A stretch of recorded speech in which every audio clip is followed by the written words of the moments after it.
ಇದೀಗ ಮಾಹಿತಿ ಹಕ್ಕು ಅಧಿನಿಯಮ ಬಗ್ಗೆ ನಮಗೆ ಮಾಹಿತಿ ನೀಡುವಂತೆ ಶ್ರೀ ವೆಂಕಟರಮಣಪ್ಪ ಬಿ ಇವರನ್ನು ವಿನಂತಿಸುತ್ತಿದ್ದೇನೆ. ಸರ್, ಈ ವೇದಿಕೆ ನಿಮಗಾಗಿ. ಎಲ್ಲರಿಗೊಂದು ಕೇಳಿದಿರಲ್ಲ, ಮಾಹಿತಿ ಹಕ್ಕು ಅಧಿನಿಯಮ ಅನ್ನೋದಂತೂ ಕೇಳಿದಿರ. ಏನ ಅರ್ಜಿ ಹಾಕಿದಿರ? ಅಟೆ ಅರ್ಜಿ ಹಾಕಿದಿರ ನೀವು? ಹಾಕೇ ಇಲ್ಲ, ಎಂದೂ ಹಾಕಿಲ್ವಾ?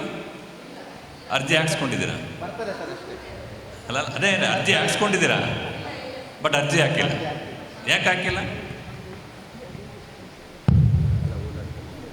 ಸರ್ಕಾರಿ ನೌಕರರು ಆಂಟಿ ಅರ್ಜಿ ಹಾಕಬಾರ್ದ?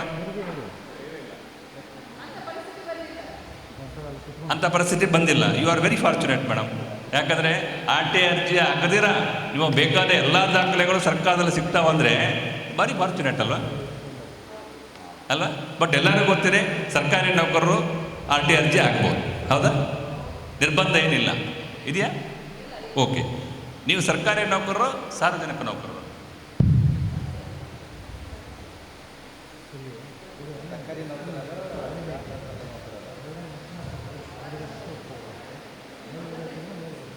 ಯಾಕಂದರೆ ನೀವೆಲ್ಲ ಲಿಖಿತ ಶಿಕ್ಷಕೇತರ ಸಂಘ ಅಡ್ಮಿನಿಸ್ಟ್ರೇಟಿವ್ ಸೈಡ್ ಇದ್ದೀರಿ, ಅವ್ರಿಗಿಂತ ನಿಮಗೆ ಈ ವಿಚಾರದಲ್ಲ ಬರೋ ನಾಲೆಡ್ಜ್ ಇರಬೇಕು ಅಲ್ವ? ಅದಕ್ಕೋಸ್ಕರ ಕೇಳ್ತೀನಿ.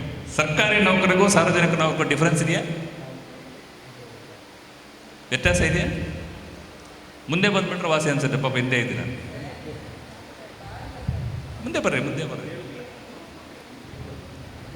ಇದೆಯಾ ವ್ಯತ್ಯಾಸ ಇದೆಯಾ ಸರ್ಕಾರಿ ನೌಕರಿಗೂ ಸಾರ್ವಜನಿಕ ನೌಕರರು?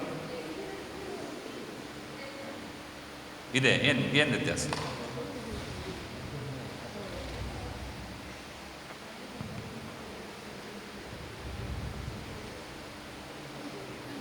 ಹೇಳಿ, 2 ಸೆಕೆಂಡ್ ಮುಂದೆ ಹೋಗ್ಬಿಡೋಣ. ನನಗೆಷ್ಟು ಸರ್? 4-5 ಗಂಟೆವರೆಗನ? 1 ಗಂಟೆನ? 1 ಅವರ್ ಸರ್. 1 ಅವರ್.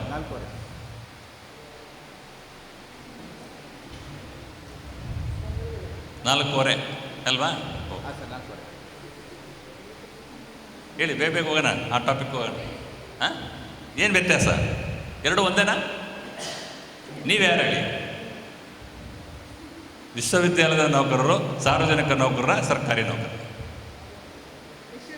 ಅದಕ್ಕೂ ಹೇಳಿ. ಹಂಗಾದ್ರೆ ಸರ್ಕಾರಿ ನೌಕರರು ಯಾರಾಗಾದ್ರೆ? ನೀವು ಸರ್ಕಾರಿ ನೌಕರಲ್ವಾ?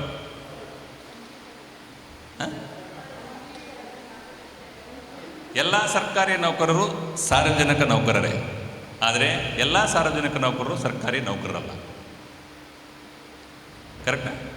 ಏನಂತ ಡಿಫ್ರೆನ್ಸ್ ಏನಿಲ್ಲ, ಆಯಿತಾ? ಬೇರೆ KCS ಆ ರೂಲ್ ಅಷ್ಟೇ ಡಿಫ್ರೆನ್ಸು.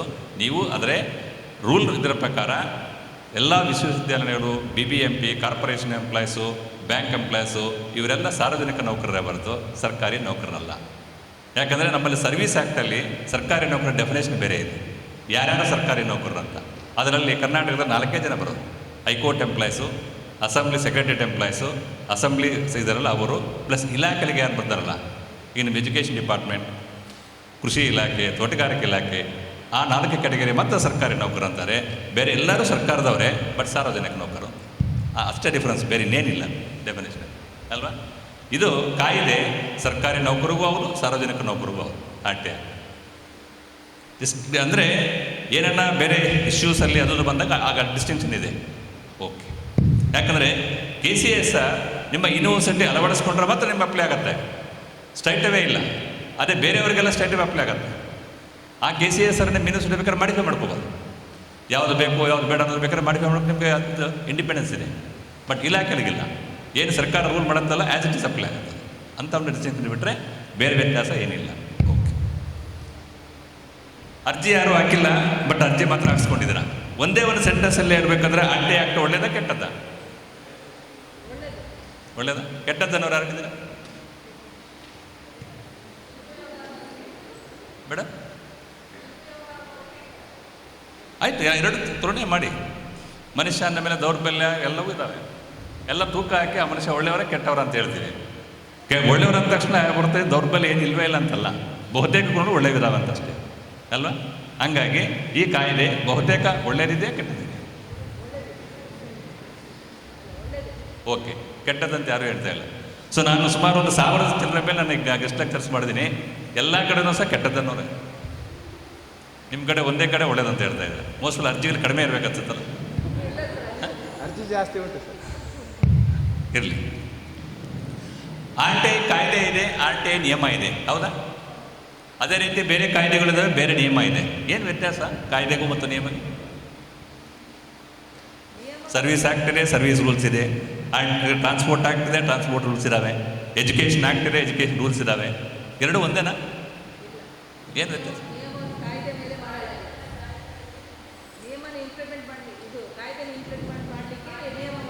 ಕಾಯ್ದೆಯನ್ನು ಇಂಪ್ಲಿಮೆಂಟ್ ಮಾಡಲಿಕ್ಕೆ ನಿಯಮ ಬರುತ್ತೆ.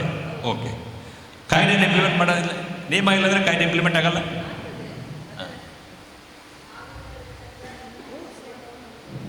ಹೌದು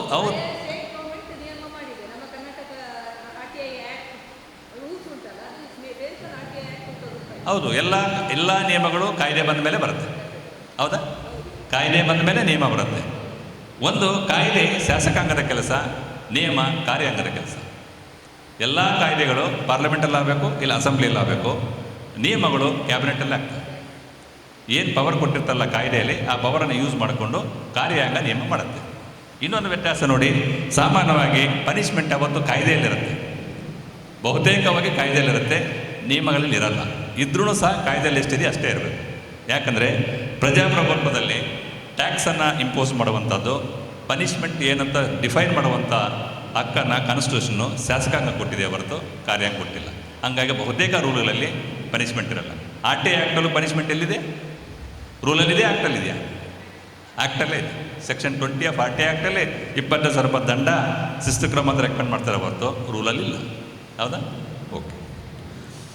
ನಮ್ಮ ಹೈಕೋರ್ಟ್ ಸುಪ್ರೀಂ ಕೋರ್ಟ್ ಡಿಸಿಷನ್ ಬಂದರೆ ಭಾರತ ದೇಶಾದ್ಯಂತ ಅದು ಕಾನೂನಾಗುತ್ತೆ, ಹೌದಾ? ಯಾವುದೇ ವಿಚಾರದಲ್ಲ ಇಲ್ಲ. ನಮ್ಮ ಹೈಕೋರ್ಟ್ ಡಿಸಿಷನ್ನು ನಮಗೆ ಬೈಂಡಿಂಗ್ ಇರುತ್ತೆ. ಅದೇ ಬೇರೆ ಹೈಕೋರ್ಟು, ಯಾಕಂದರೆ ಇಲ್ಲಿ ಡೆಲ್ಲಿ ಹೈಕೋರ್ಟು, ಮೆಡ್ರಾಸ್ ಹೈಕೋರ್ಟು ಎಲ್ಲ ಇದಾವೆ ಇಲ್ಲಿ ಆರ್ ಟಿ ಐ ಆ್ಯಕ್ಟಲ್ಲಿ. ಬೇರೆ ಹೈಕೋರ್ಟ್ ಡಿಸಿಷನ್ ನಾವು ಇಂಪ್ಲಿಮೆಂಟ್ ಮಾಡಬೇಕಾ ಇಲ್ವಾ? ಮಾಡಲೇಬಾರ್ದ? ಬೈಂಡಿಂಗ್ ಬೇರೆ, ರೆಫರೆನ್ಸ್ ಬೇರೆ. ರೆಫರೆನ್ಸ್ ಆಗೋ ತೊಗೋಬಾರ್ದ? ಬರೀ ಆರ್ ಟಿ ಆ್ಯಕ್ಟ್ ಅಷ್ಟೇ ಅಲ್ಲ, ಬೇರೆ ಯಾವುದೇ ಅದರಲ್ಲಿ. ಸೊ ಬೇರೆ ಹೈಕೋರ್ಟ್ ಆರ್ಡರ್ಸೂ ಸಹ, ಯಾಕಂದರೆ high court and supreme court orders constitutional courts ಇದ್ದಾವೆ, ಪ್ರೆಸಿಡೆನ್ಸಿಯಲ್ ವ್ಯಾಲ್ಯೂ ಇದ್ದಾವೆ. ಆ ಒಂದು ಪ್ರಿನ್ಸಿಪಲನ್ನು ನಾವು ರೆಫರೆನ್ಸ್ ತಗೊಂಡು ಇಂಪ್ಲಿಮೆಂಟ್ ಮಾಡ್ಬೋದು, ಅನುಷ್ಠಾನ ಮಾಡ್ಬೋದು. ಆದರೆ ಒಂದು ಸಂದರ್ಭದಲ್ಲಿ ಮಾತ್ರ ಅನುಷ್ಠಾನ ಮಾಡಬಾರ್ದು. ಹೇಳ್ತೀರಾ? ಆರ್ ಟಿ ಆ್ಯಕ್ಟ್ ಅಷ್ಟೇ ಅಲ್ಲ, ಒಂದೇ ಒಂದು ಸಂದರ್ಭದಲ್ಲಿ ಬೇರೆ ಹೈಕೋರ್ಟನ್ನು ನಾವು ತಗೊಳ್ಳೇಬಾರ್ದು. ಬೋರ್ ಆಗ್ತಾ ಇದೆ? ಹಾಂ, ಯಾಕಂದ್ರೆ ನಾನಲ್ಲಿ ಅದೆಲ್ಲ ನಿಮಗೆ ಶೇರ್ ಮಾಡ್ತಾರೆ, ಎಂಟೈರ್ PPT ನಿಮಗೆ ಶೇರ್ ಮಾಡ್ತಾರೆ. ನಾನು ಜಾಸ್ತಿ ಓದಲ್ಲ, ಜಸ್ಟ್ ಎಕ್ಸ್ಪ್ಲೇನ್ ಮಾಡ್ತಾ ಹೋಗ್ಬಿಡ್ತೀನಿ ಅಷ್ಟೇ. ನಿಮ್ಮ ಹತ್ರ ಪ್ರಶ್ನೆ ಉತ್ತರ ಕೇಳಿ, ನಿಮ್ಮ ಹತ್ರ ಉತ್ತರ ತೆಗಿಸ್ತೀರಿ, ಇಲ್ಲ ನಾನು ಹೇಳ್ಬಿಡ್ತೀನಿ ಅಷ್ಟೇ.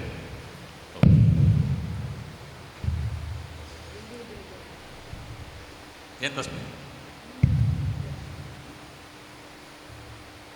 ಬೇಗ ಹೋಗೋಣ ಹೇಳಿ. ಮಧ್ಯಪ್ರದೇಶ ಹೈಕೋರ್ಟು ಹೆಂಡತಿ ತನ್ನ ಗಂಡನ ವೇತನ ಪ್ರಮಾಣ ಪತ್ರವನ್ನು ಪಡೆಯಬಹುದು ಅಂತ ಆದೇಶ ಕೊಡ್ತು. ಹೆಂಡತಿ ತನ್ನ ಗಂಡನ ವೇತನ ಪ್ರಮಾಣ ಪತ್ರವನ್ನು ಆರ್ ಟಿ ಐ ಆ್ಯಕ್ಟಲ್ಲಿ ಪಡೆಯಬಹುದು ಅಂತ ಆದೇಶ ಮಾಡ್ತು. ನಮ್ಮ ಹೈಕೋರ್ಟ್ ರೀಸೆಂಟಾಗಿ ಇಲ್ಲ ಹಂಗೆಲ್ಲ ಪಡೆಯೋಕ್ಕಾಗೋದಿಲ್ಲ, ಸೊ ನೀವೇನಿದ್ರು ಮ್ಯಾಟ್ರಿಮೋನಿಯಲ್ ಡಿಸ್ಪ್ಯೂಟ್ ಇದ್ದರೆ ಕೋರ್ಟಿಂದ ತರಿಸಿ ಆರ್ ಟಿ ಐ ಆ್ಯಕ್ಟಲ್ಲಿ ತಗೋಬಾರ್ದು ಅಂತೇಳಿ ಜಸ್ಟ್ ಒಂದು 2 months ಬ್ಯಾಕ್ ಬಂತು. ಅಂದರೆ ಯಾವ ವಿಚಾರವಾಗಿ ಎರಡು ಹೈಕೋರ್ಟು ಡಿಫರೆನ್ಸ್ ಅಂದರೆ ಬೇರೆ ಬೇರೆ ವಿಭಿನ್ನ ರೀತಿಯ ತೀರ್ಪುಗಳು ಕೊಟ್ಟಿದ್ದರೆ, ಮಧ್ಯಪ್ರದೇಶ ಹೈಕೋರ್ಟ್ ಹಂಗೆ ಕೊಡ್ತು, ಅದೇ ವಿಷಯವಾಗಿ ನಮ್ಮ ಹೈಕೋರ್ಟಿಂಗ್ ಕೊಡ್ತು. ನಮ್ಮ ಹೈಕೋರ್ಟೇ ನಮಗೆ ಬೇಕೇ ಹೊರತು ಮಧ್ಯಪ್ರದೇಶ ಹೈಕೋರ್ಟ್ ತಗೋಬಾರ್ದು, ಆಯಿತಾ? ಹಾಂ, ಅಂದರೆ ವಿಭಿನ್ನ ತೀರ್ಪುಗಳಿದ್ದಾಗ ನಮ್ಮ ಮೇಲೆ ಕರ್ನಾಟಕ ಹೈಕೋರ್ಟ್ ತೀರ್ಪು ಮಾತ್ರ ಬೈಂಡಿಂಗ್ ಇರುತ್ತೆ ಹೊರತು ನಮ್ಗೆ ಅಡ್ವಾಂಟೇಜ್ ಇದ್ದರೂ ಸಹ ಬೇರೆ ಹೈಕೋರ್ಟ್ ತಗೋಬಾರ್ದು. ಅಂಥ ವಿಭಿನ್ನ ತೀರ್ಪು ಇಲ್ಲ ಅಂದಾಗ ಮಾತ್ರ ತಗೋಬಾರ್ದು. ಓಕೆ, ಹೋಗೋಣ ಕಾಯ್ದೆ ಹೋಗಿ ಮೇಡಮ್.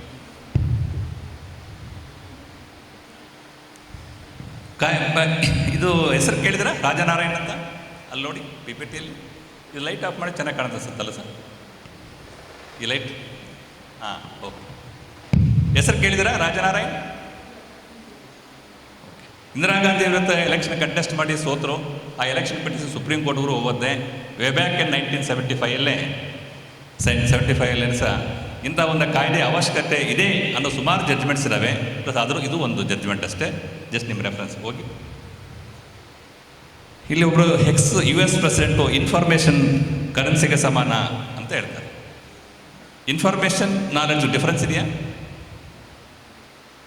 ಇನ್ಫಾರ್ಮೇಷನ್ ಈಸ್ ಪವರ್ಫುಲ್ ಅಂತೀವೋ ನಾಲೆಡ್ಜ್ ಈಸ್ ಪವರ್ಫುಲ್ ಅಂತೀವೋ? ಹೌದಾ? ನಾಲೆಡ್ಜ್ ಪವರ್ಫುಲ್ ಅಲ್ಲ? ನಾಲೆಡ್ಜ್ ಪವರ್ಫುಲ್ ಅಂತೀವಿ, ನಾಲೆಡ್ಜ್ ಇಸ್ ಪವರ್ಫುಲ್ ಅಂತೀವಿ ಹೊರತು ಇನ್ಫಾರ್ಮೇಷನ್ ಅನ್ನಲ್ಲ. ಹೌದಾ? ಏನಂತೀವಿ ಹೇಳಿ? ಆಯ್ತು, ವ್ಯತ್ಯಾಸ ಏನು ಇನ್ಫಾರ್ಮೇಷನ್ಗೂ ನಾಲೆಡ್ಜ್ಗೆ? ಯಾಕೆ ನಾನು ಬೇರೆ ವಿಭಿನ್ನ ಪ್ರಶ್ನೆ ಕೇಳ್ತಾರ ಏನು ಗೊತ್ತಾ? ಸಾಮಾನ್ಯ ಅಲ್ಲ ಇವೆಲ್ಲ, ಡೈಲಿ ಲೈಫಲ್ಲಿ ಕೇಳುವಲ್ಲ ಸರ್. ಹಾಂ, ಬಟ್ ಯಾಕೆ ಕೇಳ್ತಾ ಇಲ್ಲ? ಏನು ವ್ಯತ್ಯಾಸ ಇನ್ಫಾರ್ಮೇಷನ್ಗೂ ನಾಲೆಡ್ಜ್ಗೆ? ಇವ್ರು ಯಾರೋ ಪಾಠ ಮಾಡಿ ಬನ್ನಿ ಅಂದರೆ ನಮಗೆ ಪ್ರಶ್ನೆ ಕೇಳ್ತಾರಲ್ಲ ಅಂತ. ಹೇಗೆ ಇನ್ಫಾರ್ಮೇಷನು? ಅಲ್ಲ, ಫಸ್ಟ್ ಮಾಹಿತಿ ಅಂದ್ರೆ ಹೇಳಿ. ಈಗ ಗೂಗಲ್ಲು ರೋಬೋಟ್ ಇದೆಯಲ್ಲ, ಗೂಗಲ್ ಹತ್ರ ಏನಿದೆ, ರೋಬೋಟ್ ಹತ್ರ ಸ್ವಲ್ಪ ಮಟ್ಟಿಗೆ ನಾಲೆಡ್ಜ್ ಇದೆ. ಯಾಕಂದ್ರೆ ಆ ನಾಲೆಡ್ಜ್ ಇಂಪ್ಲಿಮೆಂಟ್ ಮಾಡುತ್ತೆ. ನೋಡಿ, ಬೆಳಗ್ಗೆ ಎದ್ದು ವಾಕ್ ಮಾಡಿದ್ರೆ ಆರೋಗ್ಯ ಚೆನ್ನಾಗಿರುತ್ತೆ ಅನ್ನೋದು ಮಾಹಿತಿ. ಮಾರ್ನಿಂಗ್ ನಿದ್ದೆಯಿಂದ ಎದ್ದು ನಾವು ವಾಕ್ ಮಾಡಿದ್ರೆ ಆರೋಗ್ಯ ಚೆನ್ನಾಗಿರುತ್ತೆ ಅನ್ನೋದು ಮಾಹಿತಿ. ಹೌದಾ? ನಾವೆದ್ದು ನಡೆದ್ರೆ ನಾಲೆಡ್ಜ್ ಆಗುತ್ತೆ. ಎಲ್ಲರ ಹತ್ರನೂ ಮಾಹಿತಿ ಇದೆ, ಬಟ್ ಎಲ್ಲರೂ ನಡೆಯಲ್ಲ ನಾವು. ಹಂಗೆ ಅಸಲಿನ ನಾಲೆಡ್ಜ್. ನಿಮ್ಮರ್ತಕ್ಕಂಥ ಇನ್ಫಾರ್ಮೇಷನ್ನ ನೀವು ಅನುಷ್ಠಾನ ಮಾಡಿದಾಗ ಅದು ನಾಲೆಡ್ಜಾಗಿ ಕನ್ವರ್ಟ್ ಆಗುತ್ತೆ. ಎದ್ದು ನಡೆದ್ರೆ ಯಾವ ವಯಸ್ಸಲ್ಲಿ ಎಷ್ಟು ನಡಿಬೇಕು, ಮಂಜಿದ್ದು ನಡೀಬೋದಾ, ಸೆಕೆ ಇದ್ದು ನಡೀಬೋದಾ, ಇವೆಲ್ಲ ಅನುಭವ ಬರುತ್ತೆ ಅಲ್ವಾ? ಹಂಗಾಗಿ ಮಾಹಿತಿಯನ್ನು ನೀವು ಅನುಷ್ಠಾನ ಮಾಡಿದಾಗ ಅದು ನಾಲೆಡ್ಜಾಗಿ ಕನ್ವರ್ಟ್ ಆಗುತ್ತೆ ಹೊರತು ಇಲ್ಲ ಮಾಹಿತಿ ಗೂಗಲಲ್ಲಿ ಎಲ್ಲ ಮಾಹಿತಿ ಇದೆ, ಆ ಮಾಹಿತಿ ಅನುಷ್ಠಾನ ಮಾಡಿದಾಗ ಅಷ್ಟೇ ಇದಾಗುತ್ತೆ. ಆ ಅನುಷ್ಠಾನ ಮಾಡುವಂಥ ಇದನ್ನು ಕಮ್ಯಾಂಡನ್ನು ರೋಬೋಟ್ ಕೊಡ್ತೀವಿ ನಾವು ಅಲ್ವಾ? ಸೊ ಹಂಗಾಗಿ ಅಂದರೆ ನಾಲೆಡ್ಜ್ ಬರಲಿಕ್ಕೂ ಸಹ ಇನ್ಫಾರ್ಮೇಷನ್ ಬೇಕಲ್ಲ, ಹಂಗೆ ಕರೆನ್ಸಿಗೆ ಸಮಾನ ಅಂತ ಹೇಳ್ತಾರೆ. ನೆಕ್ಸ್ಟ್ ಹೋಗಿ. ಆಬ್ಜೆಕ್ಟಿವ್ಸ್ ಸುಮಾರಿದ್ದಾವೆ, ಬಟ್ 3 ಆಬ್ಜೆಕ್ಟಿವ್ಸ್ ಮಾತ್ರ ಹೇಳ್ತೀನಿ. ಒಂದು ಟ್ರಾನ್ಸ್ಪರೆನ್ಸಿ ತರೋದು, ಪಾರದರ್ಶಕತೆ ತರೋದು, ಅಕೌಂಟಬಿಲಿಟಿ ಫಿಕ್ಸ್ ಮಾಡಿಸೋದು, ಮತ್ತು ಭ್ರಷ್ಟಾಚಾರ ಕಡಿಮೆ ಮಾಡೋದು. ಬೇರೆ ಬೇರೆ ಗುರಿಗಳು ಇದ್ದಾವೆ, ಬಟ್ ಇವು ಮಾತ್ರ 3 ಪ್ರಮುಖ. ಏನು ಅಕೌಂಟಬಿಲಿಟಿ ಅಂದರೆ ಪಾರದರ್ಶಕತೆ ತಮಗೆಲ್ಲರೂ ಗೊತ್ತಿದೆ. ತಮ್ಮ ನಿರ್ಣಯಗಳು ಎಲ್ಲವನ್ನೂ ಸಹ ಡಾಕ್ಯುಮೆಂಟ್ಸ್ ಏನಿದ್ದಾವೆ ರೀಸನ್ ಆರ್ಡರ್ಸ್ ಕೊಟ್ಟು ಜನರಿಗೆ ಕೊಟ್ಟರೆ ಅದು ಪಾರದರ್ಶಕ. ನಾವೇನು ಡಿಸಿಷನ್ ತೊಗೊತೀವಿ ಸರ್ಕಾರದಲ್ಲಿ ಅವೆಲ್ಲವನ್ನು ಸಹ ಅಂದರೆ ಅವ್ರಿಗೆ ತೆರೆದಿಡಬೇಕು ಅಂತ ಅವ್ರಿಗೆ ಗೊತ್ತಾಗಬೇಕು. ಏನು ಡಿಸಿಷನ್ ತೊಗೊಂಡಿದ್ರೆ ರೀಸನ್ಸ್ ಎಲ್ಲ ಗೊತ್ತಾಗಬೇಕು ಅಂತ. ಅಕೌಂಟಬಿಲಿಟಿ ಅಂದ್ರೇನು? ನಿಮಗೆ ಅಧಿಕಾರ ಕೊಟ್ಟಿದೆ, ಪ್ರೊಸೀಜರ್ ಕೊಟ್ಟಿದ್ದಾರೆ, ನಿಮ್ಮ ಅಧಿಕಾರವನ್ನು ಪ್ರೊಸೀಜರ್ ಪ್ರಕಾರ ನೀವು ಚಲಾಯಿಸಿಲ್ಲ ಅಂತಂದರೆ, ಡಿವಿಯೇಷನ್ ಇದ್ದರೆ ನೀವು ಪನಿಷ್ಮೆಂಟ್ಗೆ ರೆಡಿ ಇರಬೇಕನ್ನೋದು ಅಕೌಂಟಬಿಲಿಟಿ. ಹೌದಾ? ಅದೇ ತಾನೇ ಅಕೌಂಟಬಿಲಿಟಿ ಅಂದರೆ, ಉತ್ತರದಾಯಿತ್ವ ಅಂತದೇ ತಾನೆ. ನಿಮ್ಮ ಪವರನ್ನು ಪ್ರೊಸೀಜರ್ ಪ್ರಕಾರ ನೀವು ಎಕ್ಸಸೈಸ್ ಮಾಡಿಲ್ಲ ಅಂದರೆ ಪನಿಷ್ಮೆಂಟಿಗೆ ರೆಡಿ ಆಗಿರಿ ಅನ್ನೋದು ಅಕೌಂಟಬಿಲಿಟಿ. RTA ಆ್ಯಕ್ಟಲ್ಲಿ ನಿಮ್ಮ ದಾಖಲೆಗಳು ಆಚೆ ಕಡೆ ಹೋದಾಗ ಪರಿಶೀಲನೆ ಮಾಡ್ತಾನೆ ಪ್ರಜೆ, ನೋಡ್ತಾನೆ, ಗೈಡ್ಲೈನ್ಸ್ ಬೇಕಾದ್ರೆ ಇಲ್ಲ ಅಂತಾನೆ. ಗೈಡೆನ್ಸ್ನಿಂದ ಡಿವಿಯೇಷನ್ ಇದ್ದರೆ ಬೇರೆ ರೂಟಲ್ಲಿ ಅಂತ ಕಂಪ್ಲೇಂಟ್ ಕೊಡ್ಬೋದು, ಮೇಲಾಧಿಕಾರಿ ಹತ್ರ ಬರ್ಬೋದು, ತಪ್ಪಿದ್ರೆ ಪನಿಷ್ಮೆಂಟ್ ಆಗುತ್ತೆ. ಅಕೌಂಟಬಿಲಿಟಿ ಇದ್ದರೆ ಭಯ ಇರುತ್ತೆ, ಕೆಲಸ ಮಾಡ್ತಾರೆ ಅಂತ. ಹೌದಾ?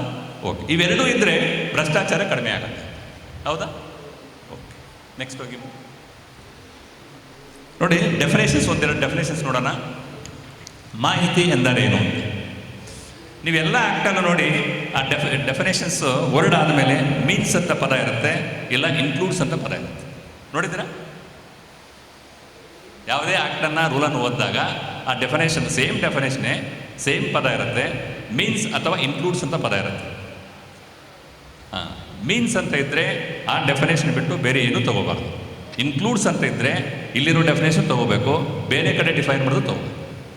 ಇಲ್ಲಿ ಮಾಹಿತಿ ಅಂದ್ರೇನೋ ನೋಡಿ, ನೀವು ಗೂಗಲ್ ಮಾಡಿದಾಗ ಡಿಕ್ಷನರಿಯಲ್ಲಿ ಬೇರೆ ಆ್ಯಕ್ಟಲ್ಲಿ ಏನೇನೋ ಡೆಫಿನೇಷನ್ ಇದ್ದಾವೆ, ಬಟ್ RTA ಆ್ಯಕ್ಟ್ ಸಂಬಂಧ ಮಾಹಿತಿ ಅಂದರೆ ನಿಮ್ಮ ಕಚೇರಿಯ ದಾಖಲೆಗಳು ಮಾತ್ರ. ಸಾರ್ವಜನಿಕ ಕಚೇರಿಗಳಿರ್ತಕ್ಕಂಥ ದಾಖಲೆಗಳನ್ನು ಮಾತ್ರ ಮಾಹಿತಿ ಅಂತ ಕರೆದವರು ಹೊರತು ಅದು ಲಾಗ್ ಬುಕ್ ಇರ್ಬೋದು, ಡೈರಿ ಇರ್ಬೋದು, ರಿಪೋರ್ಟ್ಸ್ ಇರ್ಬೋದು, ಏನೇ ಇರಲಿ ಎಲ್ಲವನ್ನೂ ಸಹ ದಾಖಲೆಗಳು ಮಾತ್ರ. Registers and files including soft copy ಅದು ಮಾತ್ರ ಮಾಹಿತಿ ಅಂತ ಕರೆದಿದ್ದಾರೆ ಹೊರತು ಬೇರೆವೆಲ್ಲ ಮಾಹಿತಿ ಅಲ್ಲ. ಯಾಕಂದರೆ ಇಲ್ಲಿ ಇನ್ಫಾರ್ಮೇಷನ್ ಮೀನ್ಸ್ ಅಂತ ಯೂಸ್ ಮಾಡ್ತಾರೆ. ಅದೇ ದಾಖಲೆ ಮಾಡಬೇಕಾದ್ರೆ ಡಾಕ್ಯುಮೆಂಟ್ ಇನ್ಕ್ಲೂಡ್ಸ್ ಅಂತಾರೆ. ಯಾಕಂದರೆ ಡಾಕ್ಯುಮೆಂಟ್ ಕಡಿಮೆ ರಿಜಿಸ್ಟರ್, ಹಸ್ತಪ್ರತಿ ಏನು ಬೇಕಾದ್ರೂ ಆಗ್ಬೋದು, ಈವನ್ ಮೈಕ್ರೋಫಿಲಮ್. ಹಂಗೆ ಜನರಲ್ ವರ್ಡ್ಸ್ಗೆ ಇನ್ಕ್ಲೂಡ್ಸ್ ಅಂತ ಯೂಸ್ ಮಾಡ್ತಾರೆ, ಸ್ಪೆಸಿಫಿಕ್ ಆಗಿ ಡಿಫೈನ್ ಮಾಡೋಕ್ಕೆ ಮೀನ್ಸ್ ಅಂತ ಯೂಸ್ ಮಾಡ್ತಾರೆ. ಥರ್ಡ್ ಪಾರ್ಟಿ ಇನ್ಫಾರ್ಮೇಷನ್ ಬರುತ್ತೆ. ಅರ್ಜಿದಾರ ಬಿಟ್ಟು ಬೇರೆ ಎಲ್ಲರೂ ಥರ್ಡ್ ಪಾರ್ಟಿಯನ್ನು ಡಿಫೈನ್ ಮಾಡಿದ್ದಾರೆ. ಆ ಥರ್ಡ್ ಪಾರ್ಟಿ ಇನ್ಫಾರ್ಮೇಷನ್ನ ಸೆಕ್ಷನ್ 11 ನಾವು ನೋಡೋಣ. ನೆಕ್ಸ್ಟ್ ಹೋಗಿ ಮೇಡಮ್. ಏನು ಹಕ್ಕು ಕೊಟ್ಟಿದ್ದಾರೆ ಪ್ರಜೆಗೆ? ಭಾರತ ದೇಶದ ಯಾವುದೇ ಭಾಗದಿಂದ ಇನ್ನೊಂದು ಯಾವುದೇ ಭಾಗಕ್ಕೆ ಬೇಕಾದ್ರೆ ಅರ್ಜಿಯನ್ನು ಸಲ್ಲಿಸುವುದು ಪ್ರಜೆ. ಏನೇನು ಹಕ್ಕು ಕೊಟ್ಟಿದ್ದಾರೆ? 4 ಹಕ್ಕನ್ನು ಕೊಟ್ಟಿದ್ದಾರೆ ನೋಡಿ. ದಾಖಲೆಗಳನ್ನು ಪಡೆಯಬಹುದು, ದಾಖಲೆಗಳ ಪರಿವೀಕ್ಷಣೆ ಮಾಡ್ಬೋದು, ಸಾಫ್ಟ್ ಕಾಪಿಯನ್ನು ಪಡೆಯಬಹುದು, ನಿಮ್ಮಲ್ಲಿ ಏನಾದರೂ ಮಾಡೆಲ್ಸ್ ಇದ್ದರೆ ಆ ಮಾದರಿಯನ್ನು ಪಡಿ. 4 ಹಕ್ಕನ್ನು ಪ್ರಜೆಗೆ RTI ಆ್ಯಕ್ಟಲ್ಲಿ ಕೊಟ್ಟಿದ್ದಾರೆ. ನಮ್ಮ ಬಹುತೇಕ ಬರೋದು ದಾಖಲೆಗಳ ಪರಿವೀಕ್ಷಣೆ, ದಾಖಲೆ ಕೊಡ್ತೀವಿ, ಹೌದಾ? ಓಕೆ. ಅಲ್ಲಿ ನೋಡಿ, ಪ್ರಾಧಿಕಾರ ಹೊಂದಿರುವ ಅಥವಾ ನಿಯಂತ್ರಣದಲ್ಲಿರುವ ಅನ್ನೊಂದು ಪದ ಸೇರಿಸಿದ್ದಾರೆ. ಏನು ಅದರ ಇಂಪ್ಲಿಕೇಶನ್ ಅಂತಂದರೆ, ನೀವೇನಾದರೂ ನಿಮ್ಮ ಇನ್ಫಾರ್ಮೇಷನ್ ಏನಾದರೂ ನಿಮ್ಮ ವೆಬ್ಸೈಟಲ್ಲಿ ಹಾಕಿದರೆ, ನಿಮ್ಮ ಡಾಕ್ಯುಮೆಂಟ್ಸ್ ಎಲ್ಲ ಸ್ಕ್ಯಾನ್ ಮಾಡಿ ವೆಬ್ಸೈಟಲ್ಲಿ ಹಾಕಿದರೆ, ಆ ವೆಬ್ಸೈಟಲ್ಲಿ ಯಾರು ಬೇಕಾದ್ರೂ ವಿತೌಟ್ ಪ್ರೊಟೆಕ್ಟೆಡ್ ಪಾಸ್ವರ್ಡು ನಾನು ಲಾಗಿನ್ ಆಗಿ ನಾವು ಮಾಹಿತಿ ಪಡೆಯೋದಾದರೆ ಅಂಥ ಮಾಹಿತಿಗೆ ಈ ಹಕ್ಕಿಲ್ಲ. ಅರ್ಥ ಆಯ್ತಾ?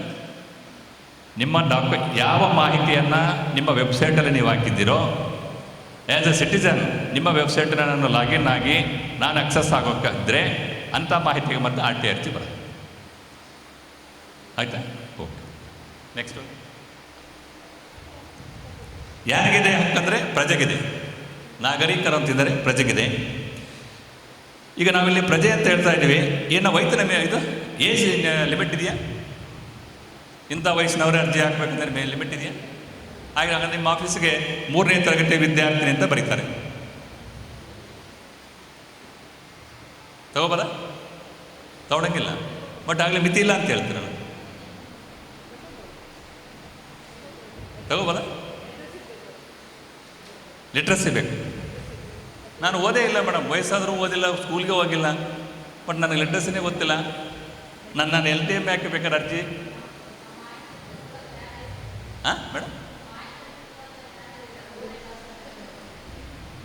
ಅಲ್ಲ ಪಾಪ ಆ ಹುಡುಗಿ ಆದರೂ 3ನೇ ಕ್ಲಾಸ್ ಹೋಗಿದ್ದೆ, ನಾನು ಅದು ಓದಿಲ್ಲ ಅಂತ ಇಟ್ಕೊಳ್ಳ. ಅವಾಗ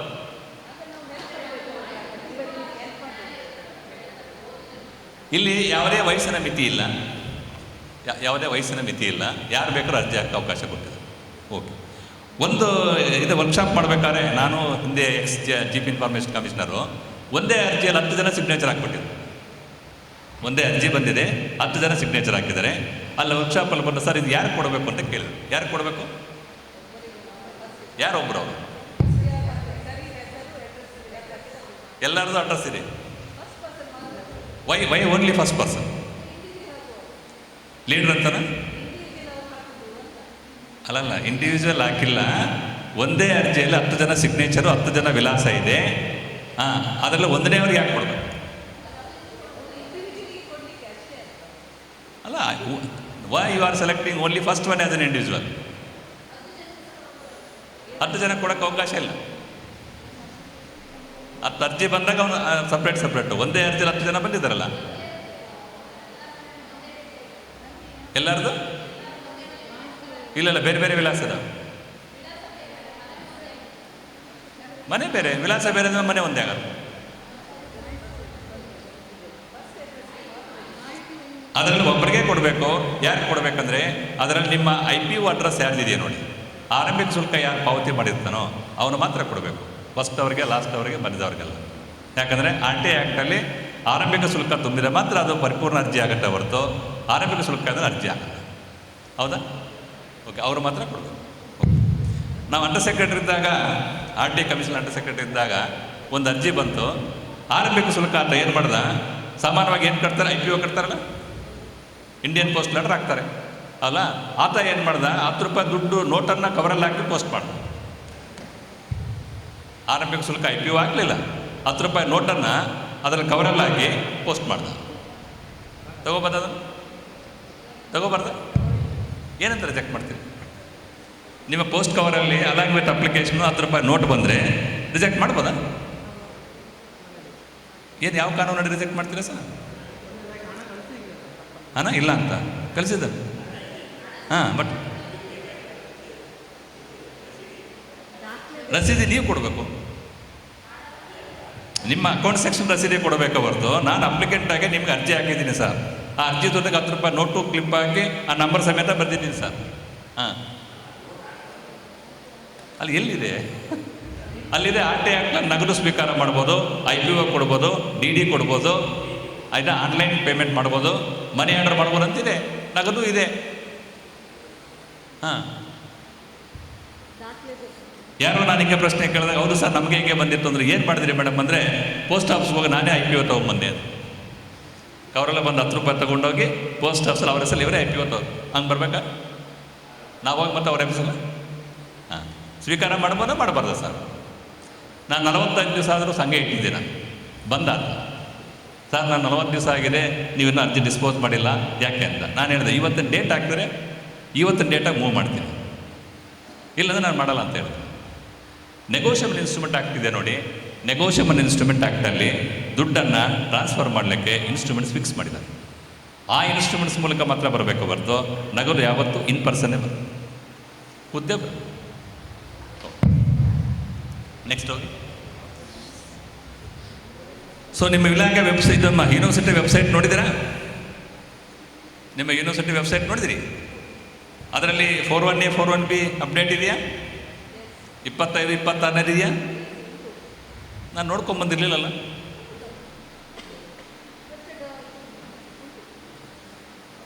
ಪ್ರತಿ ಸಾರ್ವಜನಿಕ ಪ್ರಾಧಿಕಾರಗಳಲ್ಲೂ ಸ್ವಯಂ ಪ್ರೇರಿತವಾಗಿ ನಮ್ಮ ಕಚೇರಿಯ ರಿಜಿಸ್ಟರ್ಸನ್ನು ಲಿಸ್ಟ್ ಔಟ್ ಮಾಡಿ ಡಿಸೆಂಬರ್ 31 ಅಪ್ಡೇಟ್ ಮಾಡಿ ಪಬ್ಲಿಷ್ ಮಾಡಬೇಕು.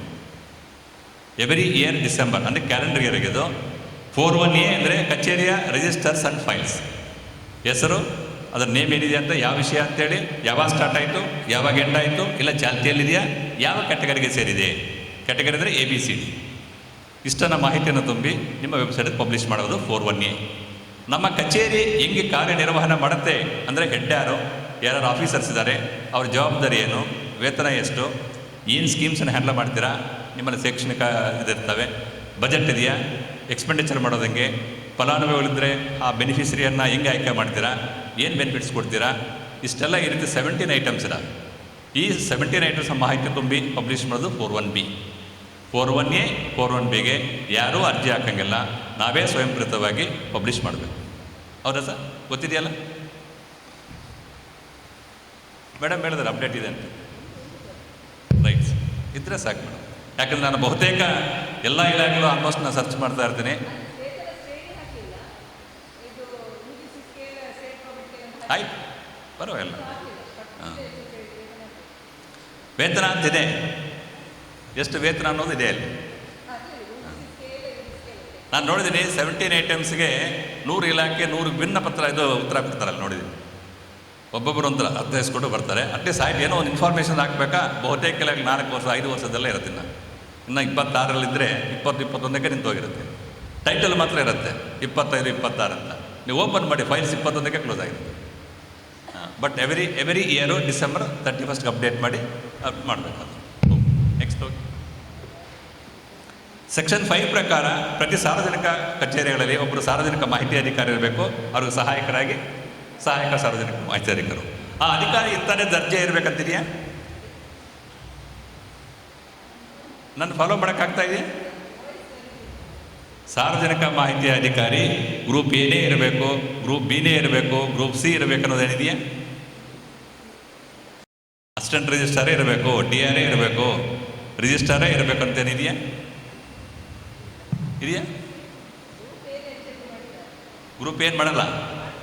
ಹಾಂ, ಆ್ಯಕ್ಟಲ್ಲಿ ಇಂಥದೇ ಕ್ಯಾಡರ್ ಅಂತ ಎಲ್ಲೂ ಫಿಕ್ಸ್ ಆಗಿಲ್ಲ. DPR ಅನ್ನೋ ಸರ್ಕ್ಯುಲರ್ ಇದೆ. ಕನಿಷ್ಠ B ದರ್ಜೆ ಅಧಿಕಾರಿ ಇರಲಿ. ಅಕಸ್ಮಾತ್ ಆ ಕಚೇರಿಯಲ್ಲಿ B ದರ್ಜೆ ಅಧಿಕಾರಿ ಇಲ್ಲ ಅಂದರೆ ಕಚೇರಿ ಮುಖ್ಯಸ್ಥರಾದರೂ ಇರಬೇಕು. ನನ್ನ ಮಾತು ಸ್ಪಷ್ಟವಾಗಿ ಕೇಳ್ತಾ ಇದೆಯಾ? ಬ್ರೇಕ್ ಆಗ್ತಾ ಇದೆಯಾ? ಎಕೋ ಅದು ಸರಿ ಹೋಗುತ್ತೆ.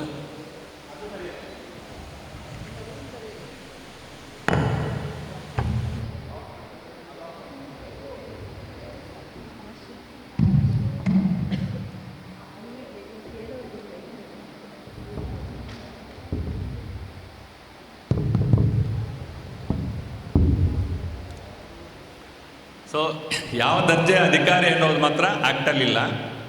DPR ಅಂತ ಈಗ ಎಕೋ ಇಲ್ವಾ?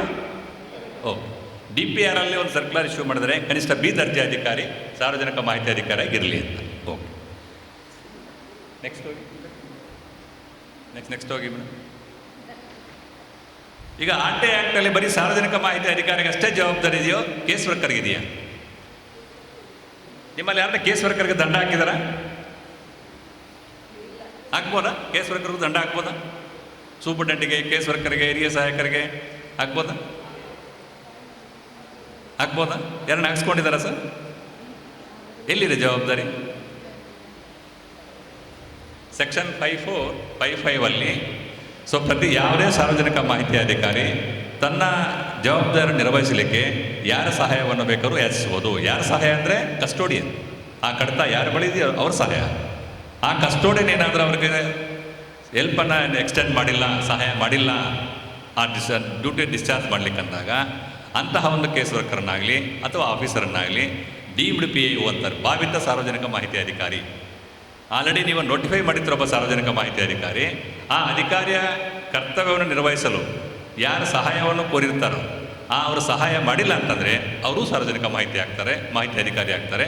ಸೆಕ್ಷನ್ 54 and 55 ಅದರಡಿಯಲ್ಲೂ ಸಹ ಸುಮಾರು ದಂಡ ಬಿದ್ದಿದ್ದಾವೆ.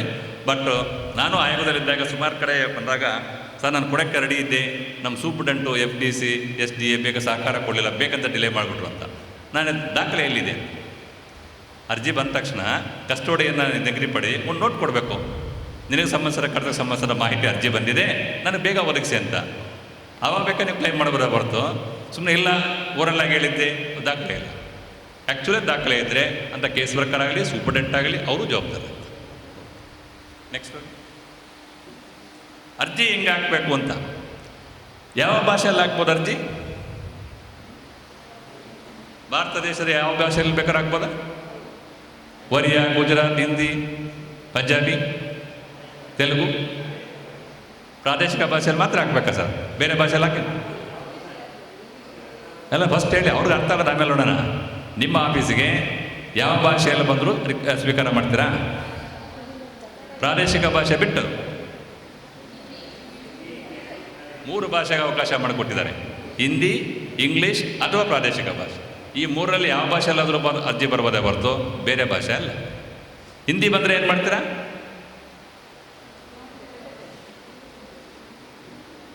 ಗೂಗಲ್ ಟ್ರಾನ್ಸ್ಲೇಟ್ ಮಾಡ್ತೀವಿ ಅಂತ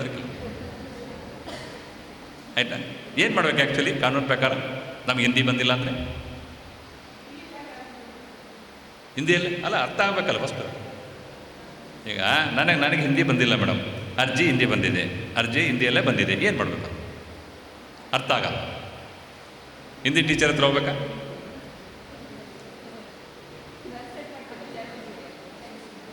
ನೋಡಿ, ಭಾಷಾಂತರ ಇಲಾಖೆ ಇದೆ ಕರ್ನಾಟಕ ಸರ್ಕಾರದಲ್ಲಿ. ಭಾಷಾಂತರ ಇಲಾಖೆಯಿಂದ ಆಲ್ರೆಡಿ ಟ್ರಾನ್ಸ್ಲೇಟರ್ಸನ್ನು ನೋಟಿಫೈ ಮಾಡಿದ್ದಾರೆ. ಅಕಸ್ಮಾತ್ ಏನಾದರೂ ನಿಮಗೆ ಹಿಂದಿ ಭಾಷೆ ಗೊತ್ತಿಲ್ಲ ಅಂತಂದಾಗ ಅಂಥ ಟ್ರಾನ್ಸ್ಲೇಟರ್ಸ್ ಕೊಟ್ಟು ಅದನ್ನು ಟ್ರಾನ್ಸ್ಲೇಟ್ ಮಾಡಿಕೊಂಡು ನೇರವಾಗಿ ಪೇಮೆಂಟ್ ಮಾಡೋಕ್ಕೂ ಅವಕಾಶ ಇದೆ, ಆಯಿತಾ? ಅದು ಯಾರು ನೋಟಿಫೈಡ್ ಮಾತ್ರ, ಬೇರೆ ಎಲ್ಲೂ ಇಲ್ಲ. ಭಾಷಾಂತರ ಇಲಾಖೆ ನೋಟಿಫೈ ಮಾಡಿದ ಟ್ರಾನ್ಸ್ಲೇಟರ್ನ ಮಾತ್ರ ನೀವು ಟ್ರಾನ್ಸ್ಲೇಟ್ ಮಾಡಿಸ್ಕೋಬೇಕು ಹೊರತು ಬೇರೆ ಅವ್ರದ್ದು ಇಲ್ಲ. ಇಂಗ್ಲೀಷ್ ಅರ್ಥ ಆಗುತ್ತೆ, ಕನ್ನಡ ಅರ್ಥ ಆಗುತ್ತೆ, ಹಿಂದಿ ಯಾರಿಗೆ ಅರ್ಥ ಆಗಲ್ಲ ಆವಾಗ ಅಂಥವ್ರದ್ದು ಟ್ರಾನ್ಸ್ಲೇಟ್ ಮಾಡಿಸ್ಕೋಬೇಕು. ನಿಮ್ಮ ನೀವೇ ಗೂಗಲ್ಲು ಅವ್ಯೂ ಮಾಡೋಕ್ಕೆ ಬೇರೆ ಭಾಷೆಯಲ್ಲಿ ಅವಕಾಶ ಇಲ್ಲ. ನಿಮ್ಮ ದಾಖಲೆಯನ್ನು ಕೊಡಬೇಕಾದ್ರೆ ಯಾವ ಭಾಷೆಯಲ್ಲಿ ಕೊಡಬೇಕು? ಯಾವ ಭಾಷೆಯಲ್ಲಿ ಲಭ್ಯವಿದೆಯೋ ಅದನ್ನಷ್ಟೇ ಕೊಡಬೇಕು. ತರ್ಜುಮೆ ಮಾಡೋದಾಗಲಿ ಟ್ರಾನ್ಸ್ಲೇಷನ್ ಏನೂ ಅವಕಾಶ ಇಲ್ಲ. ನಮ್ಮಲ್ಲಿ ಏನಿದೆಯೋ ಹಿಂದಿಯಲ್ಲಿದೆಯಾ, ಇಂಗ್ಲೀಷಲ್ಲಿದೆಯಾ, ಕನ್ನಡದಲ್ಲಿದೆಯಾ ಹಂಗೆ ಮಾಡಿಕೊಡ್ತೀವಿ ಹೊರತು ನಿಮ್ಮ ಪತ್ರ ವ್ಯವಹಾರನೂ ಸಹ ನಿಮ್ಮ ಭಾಷೆಯಲ್ಲಿ ಕನ್ನಡ ಆಡಳಿತ ಭಾಷೆಯಲ್ಲಿ ಕೊಡಿ. ಓಕೆ,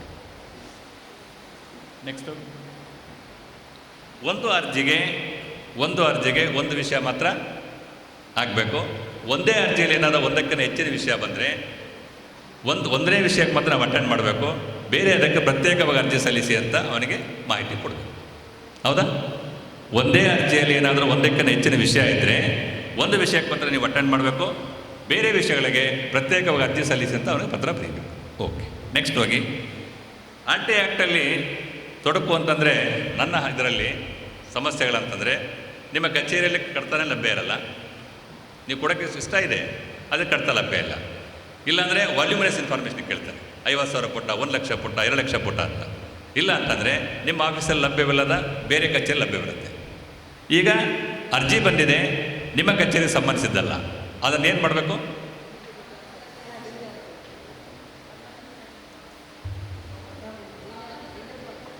ಸಂಬಂಧಪಟ್ಟ ಕಚೇರಿಗೆ ವರ್ಗಾಯಿಸಬೇಕು. ಹೌದಾ? ಆ ಸಂಬಂಧಪಟ್ಟ ಕಚೇರಿಗಳು ಒಂದಕ್ಕಿಂತ ಜಾಸ್ತಿ ಇದ್ದರೆ 10 ಇದ್ದರೆ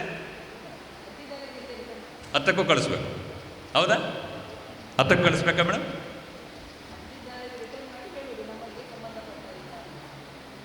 ಇಲ್ಲ, ಕೇಳಿಸ್ತಾ ನನಗೆ ಅದೇ ವಾಸಿ.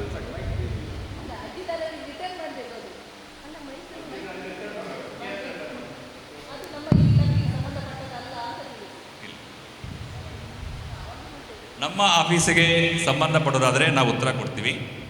ನಮ್ಮ ಆಫೀಸ್ಗೆ ಸಂಬಂಧಪಡದಿದ್ದರೆ ಯಾವ ಆಫೀಸಿಗೆ ಸಂಬಂಧ ಇದೆಯೋ ಅಲ್ಲಿಗೆ ವರ್ಗಾವಣೆ ಮಾಡಬೇಕು ವಿತಿನ್ 5 ಡೇಸ್. ನಿಮಗೆ ಅರ್ಜಿ ಬಂದ ಎಸ್ ಕಾಮನ್ ನಿಮಗೆ ಆಸ್ ಅನ್ ಎಂಪ್ಲಾಯ್ ಆಫೀಸರ್ ಗೊತ್ತೇ ಆಗ್ತಾ ಇಲ್ಲ ಅಂದಾಗ ಹೌದಪ್ಪ ನನ್ನಲ್ಲಿ ಲಭ್ಯವಿಲ್ಲ, ಇದು ಯಾವ ಕಚೇರಿ ಅಂತ ನನಗೆ ಗೊತ್ತಾಗ್ತಾ ಇಲ್ಲ, ಹಂಗಾಗಿ ಎಂಡಾರ್ಸ್ಮೆಂಟ್ ಕೊಡ್ಬೋದು. ಆದರೆ ಆ ಗೊತ್ತಾಗ್ತಾ ಇಲ್ಲ ಅನ್ನೋ ಮಾಹಿತಿ ಸಾಮಾನ್ಯ ಜನರಲ್ ನಾಲೆಡ್ಜಲ್ಲಿ ಇರಬೇಕು, ಸೆಲೆಕ್ಟಿವ್ ಆಗಬಾರ್ದು. ನಿಮಗೆ ಗೊತ್ತಿಲ್ಲದು ಮೇಡಮ್ ಗೊತ್ತಿಲ್ಲದಿರ್ಬೋದು ಅಲ್ವಾ? ಈಗ ನೋಡಿ, FIRನ ಪ್ರತಿ ಅಂದರೆ ಯಾರು ಗೊತ್ತಿಲ್ಲ ಇಲ್ಲಿ? ಈಗ ಫಸ್ಟ್ ಇನ್ಫಾರ್ಮೇಷನ್ ರಿಪೋರ್ಟ್ನ ಪ್ರತಿ ಅಂತೇಳಿ ನಿಮ್ಮ ಆಫೀಸಿಗೆ ಬಂದರೆ ಇದು ಪೊಲೀಸ್ ಸ್ಟೇಷನ್ ಸಿಗತ್ತಂತ ಯಾರು ಗೊತ್ತಿಲ್ಲ ಅಂಥದಕ್ಕೂ ನೀವು ಎಂಡಾರ್ಸ್ಮೆಂಟ್ ಕೊಡಬಾರ್ದು. ಅರ್ಥ ಆಯ್ತಾ? ನಿಮಗೆ ಗೊತ್ತಾಗಲಿಲ್ಲ ಅಂದಾಗ ಎಸ್ ಕರೆಕ್ಟಾಗಿ ಯಾರು ಓದಿದ್ರು ಗೊತ್ತಾಗೋದಿಲ್ಲ, ಇದು ಗೊತ್ತಾಗ್ತಾ ಇಲ್ಲಪ್ಪ ಅಂತ ಎಂಡಾರ್ಸ್ಮೆಂಟ್ ಕೊಡ್ಬೋದು. ಬಟ್ ಗೊತ್ತಾಗೋದಿದ್ರಾಗ ಎಲ್ಲಿದೆಯೋ ಅಲ್ಲಿ ಕಳಿಸ್ಬೇಕು. ಅಂತ ಎಷ್ಟು ಕಚೇರಿಯಲ್ಲಿ ಕಳಿಸ್ಬೇಕು? ಅದೇ ಎಂಡಾರ್ಸ್ಮೆಂಟ್ ಕೊಡೋಣ, ನಾನು ಟ್ರಾನ್ಸ್ಫರ್ ಮಾಡ್ತೀನಿ. ಯಾವ ಎಂಡಾರ್ಸ್ಮೆಂಟು? ಹೌದು, ಅದ್ರ ಪ್ರತಿ ಅವ್ನು ಕಳಿಸ್ಬೇಕು. ಇಂಥ ಕಚೇರಿ ವರ್ಗಾಯಿಸಿದ್ದೀವಿ, ಅಲ್ಲಿ ಮಾಹಿತಿ ಪಡೆಯಪ್ಪ ಅಂತಲ್ಲ ಅವ್ನು ಕಾಪಿ ಹಾಕ್ಬೇಕು. ಆದರೆ ಆ ವರ್ಗಾವಣೆ ಎಷ್ಟು ಕಚೇರಿ ಮಾಡಬೇಕು ಅಂತ ನಿಮಗೆ ಬಂದಿರತಕ್ಕಂಥ ಮಾಹಿತಿ ಅರ್ಜಿ ನಿಮ್ಮಲ್ಲಿ ಲಭ್ಯವಿಲ್ಲ. ಬೇರೆ ಕಚೇರಿ 2-3 ಆಫೀಸ್ ಇದ್ದಾವೆ, ಒಂದೇ ಯಾವುದಾದೊಂದು ಹೆಂಗೆ ಗೊತ್ತಾಗತ್ತೆ? ಮೇನ್ ಅಂತ ಜಾಸ್ತಿ ಅಂತ ಹೆಂಗೆ ಗೊತ್ತಾಗತ್ತೆ? ಅಲ್ಲ, ಒಂದೇ ವಿಷಯ ಇರೋದು, ಆಯಿತಾ? ಅದು ನಿಮ್ಮಲ್ಲಿಲ್ಲ, ಬೇರೆ ಕಚೇರಿಯಲ್ಲಿ ಹಂಚಿ ಹೋಗಿದೆ 2-3. ಆ ಯಾವ ಕಚೇರಿ ಕಳಿಸ್ತೀವಿ?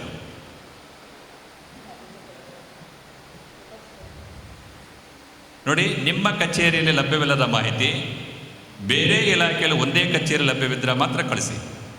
ಅದೇನಾದರೂ ಒಂದಕ್ಕಿಂತ ಹೆಚ್ಚಿನ ಕಚೇರಿಯಲ್ಲಿ ಹಂಚಿ ಹೋಗಿದ್ರೆ ಯಾರಿಗೂ ಕಳ್ಸಂಗಿಲ್ಲ, ಬದಲಾಗಿ ಆತನಿಗೆ ಎಂಡಾರ್ಸ್ಮೆಂಟ್ ಕೊಡಿ.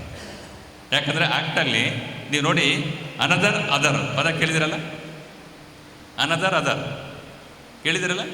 ಏನು ವ್ಯತ್ಯಾಸ?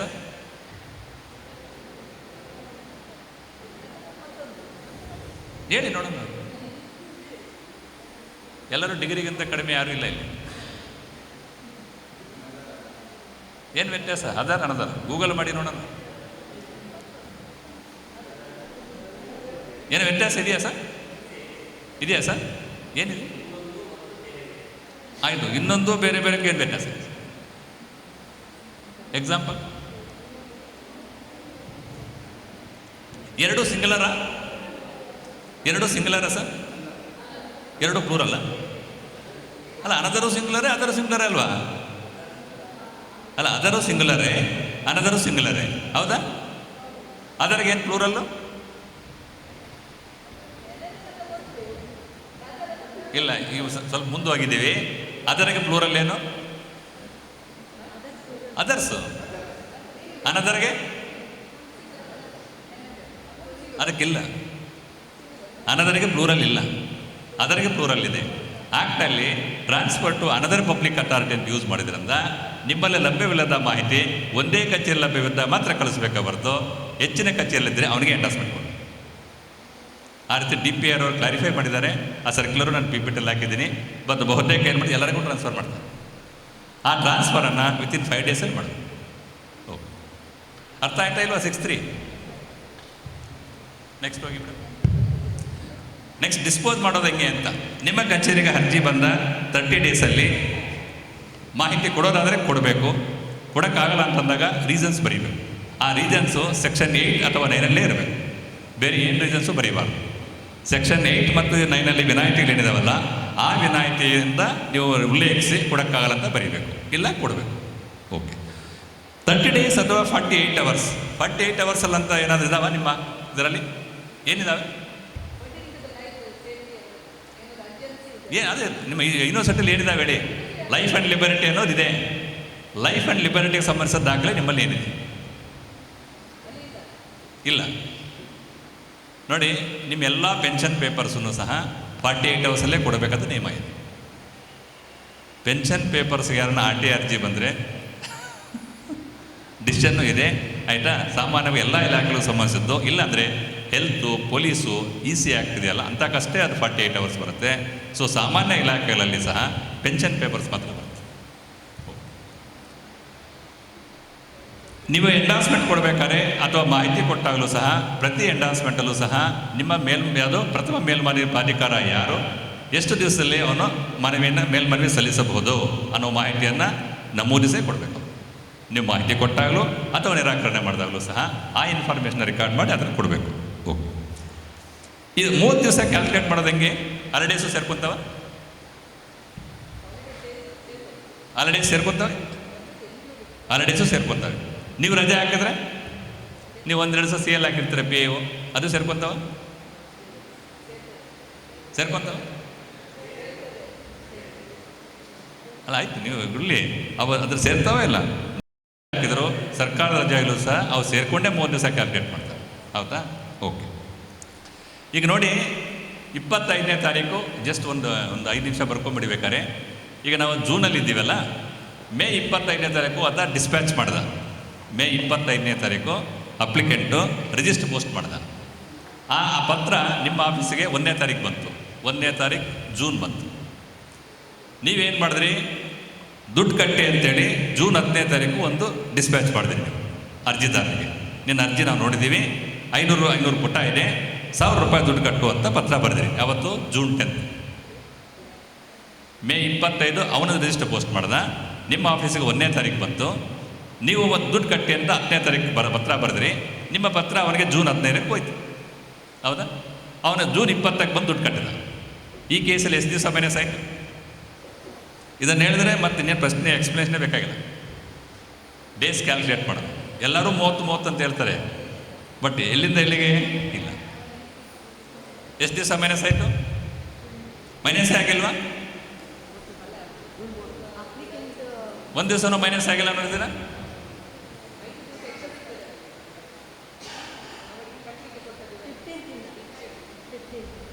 ಅಲ್ಲ, ಡೇಸ್ ಹೇಳಿ, ಆಮೇಲೆ ನೋಡೋಣ. How many days?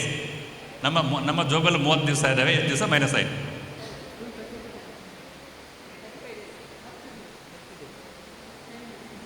ಎಷ್ಟು ದಿವಸ? ಬೇಗ ಬೇಗ ಹೇಳಿ ಸರ್, ನನ್ನ ಟೈಮ್ ಮುಗಿದೋಗುತ್ತಲ್ಲ ಸರ್.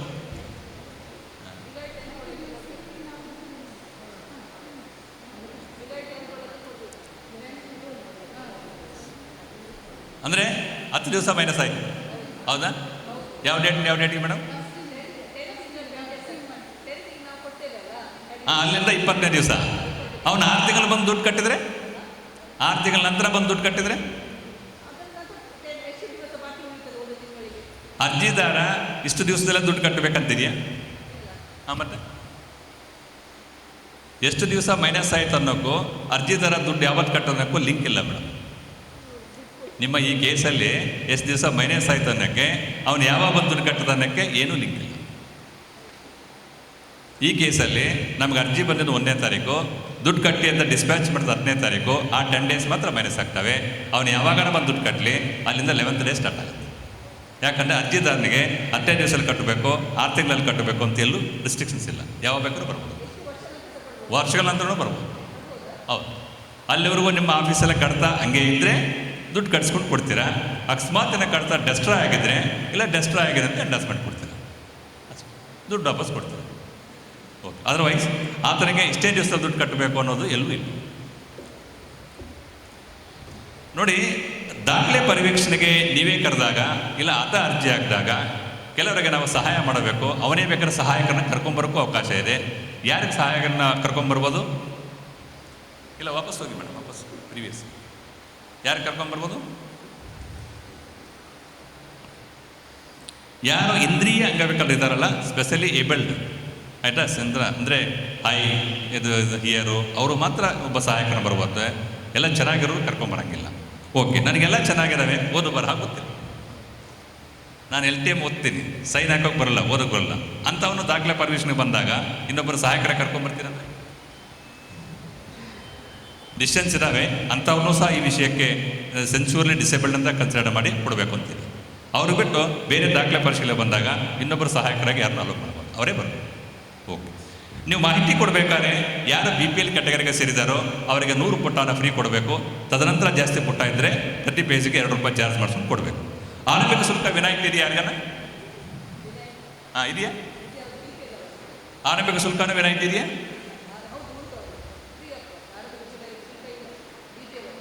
ಯಾವಾಗಿಂದ ಶುಲ್ಕ ಇಲ್ಲ? ಅಲ್ಲ, ಅವರಿಗೆ ಯಾವಾಗಿಂದ ಮೇಡಮ್? RT ಆಕ್ಟ್ ಬಂದ ಅನ್ನೋದೇ ಇಲ್ವಾ?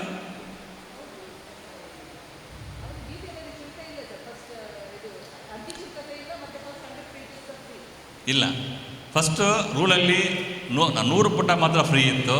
2024 ಆಗಸ್ಟಿಂದ ಕರ್ನಾಟಕ ಸರ್ಕಾರದ ಒಂದು ಸರ್ಕ್ಯುಲರ್ ಇಶ್ಯೂ ಮಾಡಿದ್ದಾರೆ, BPL ಕ್ಯಾಟಗರಿದವರೆಗೂ ವಿನಾಯಿತಿ ನೀಡಿ.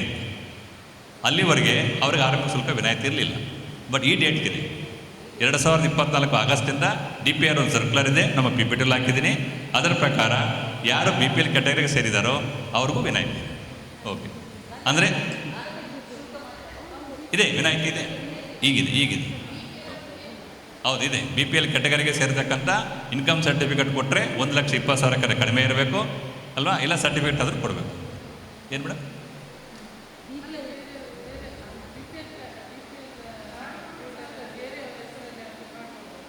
ಬೇರೆ ಹೆಸರಲ್ಲಿಲ್ಲ, ಅವರೇ ಬರಬೇಕು.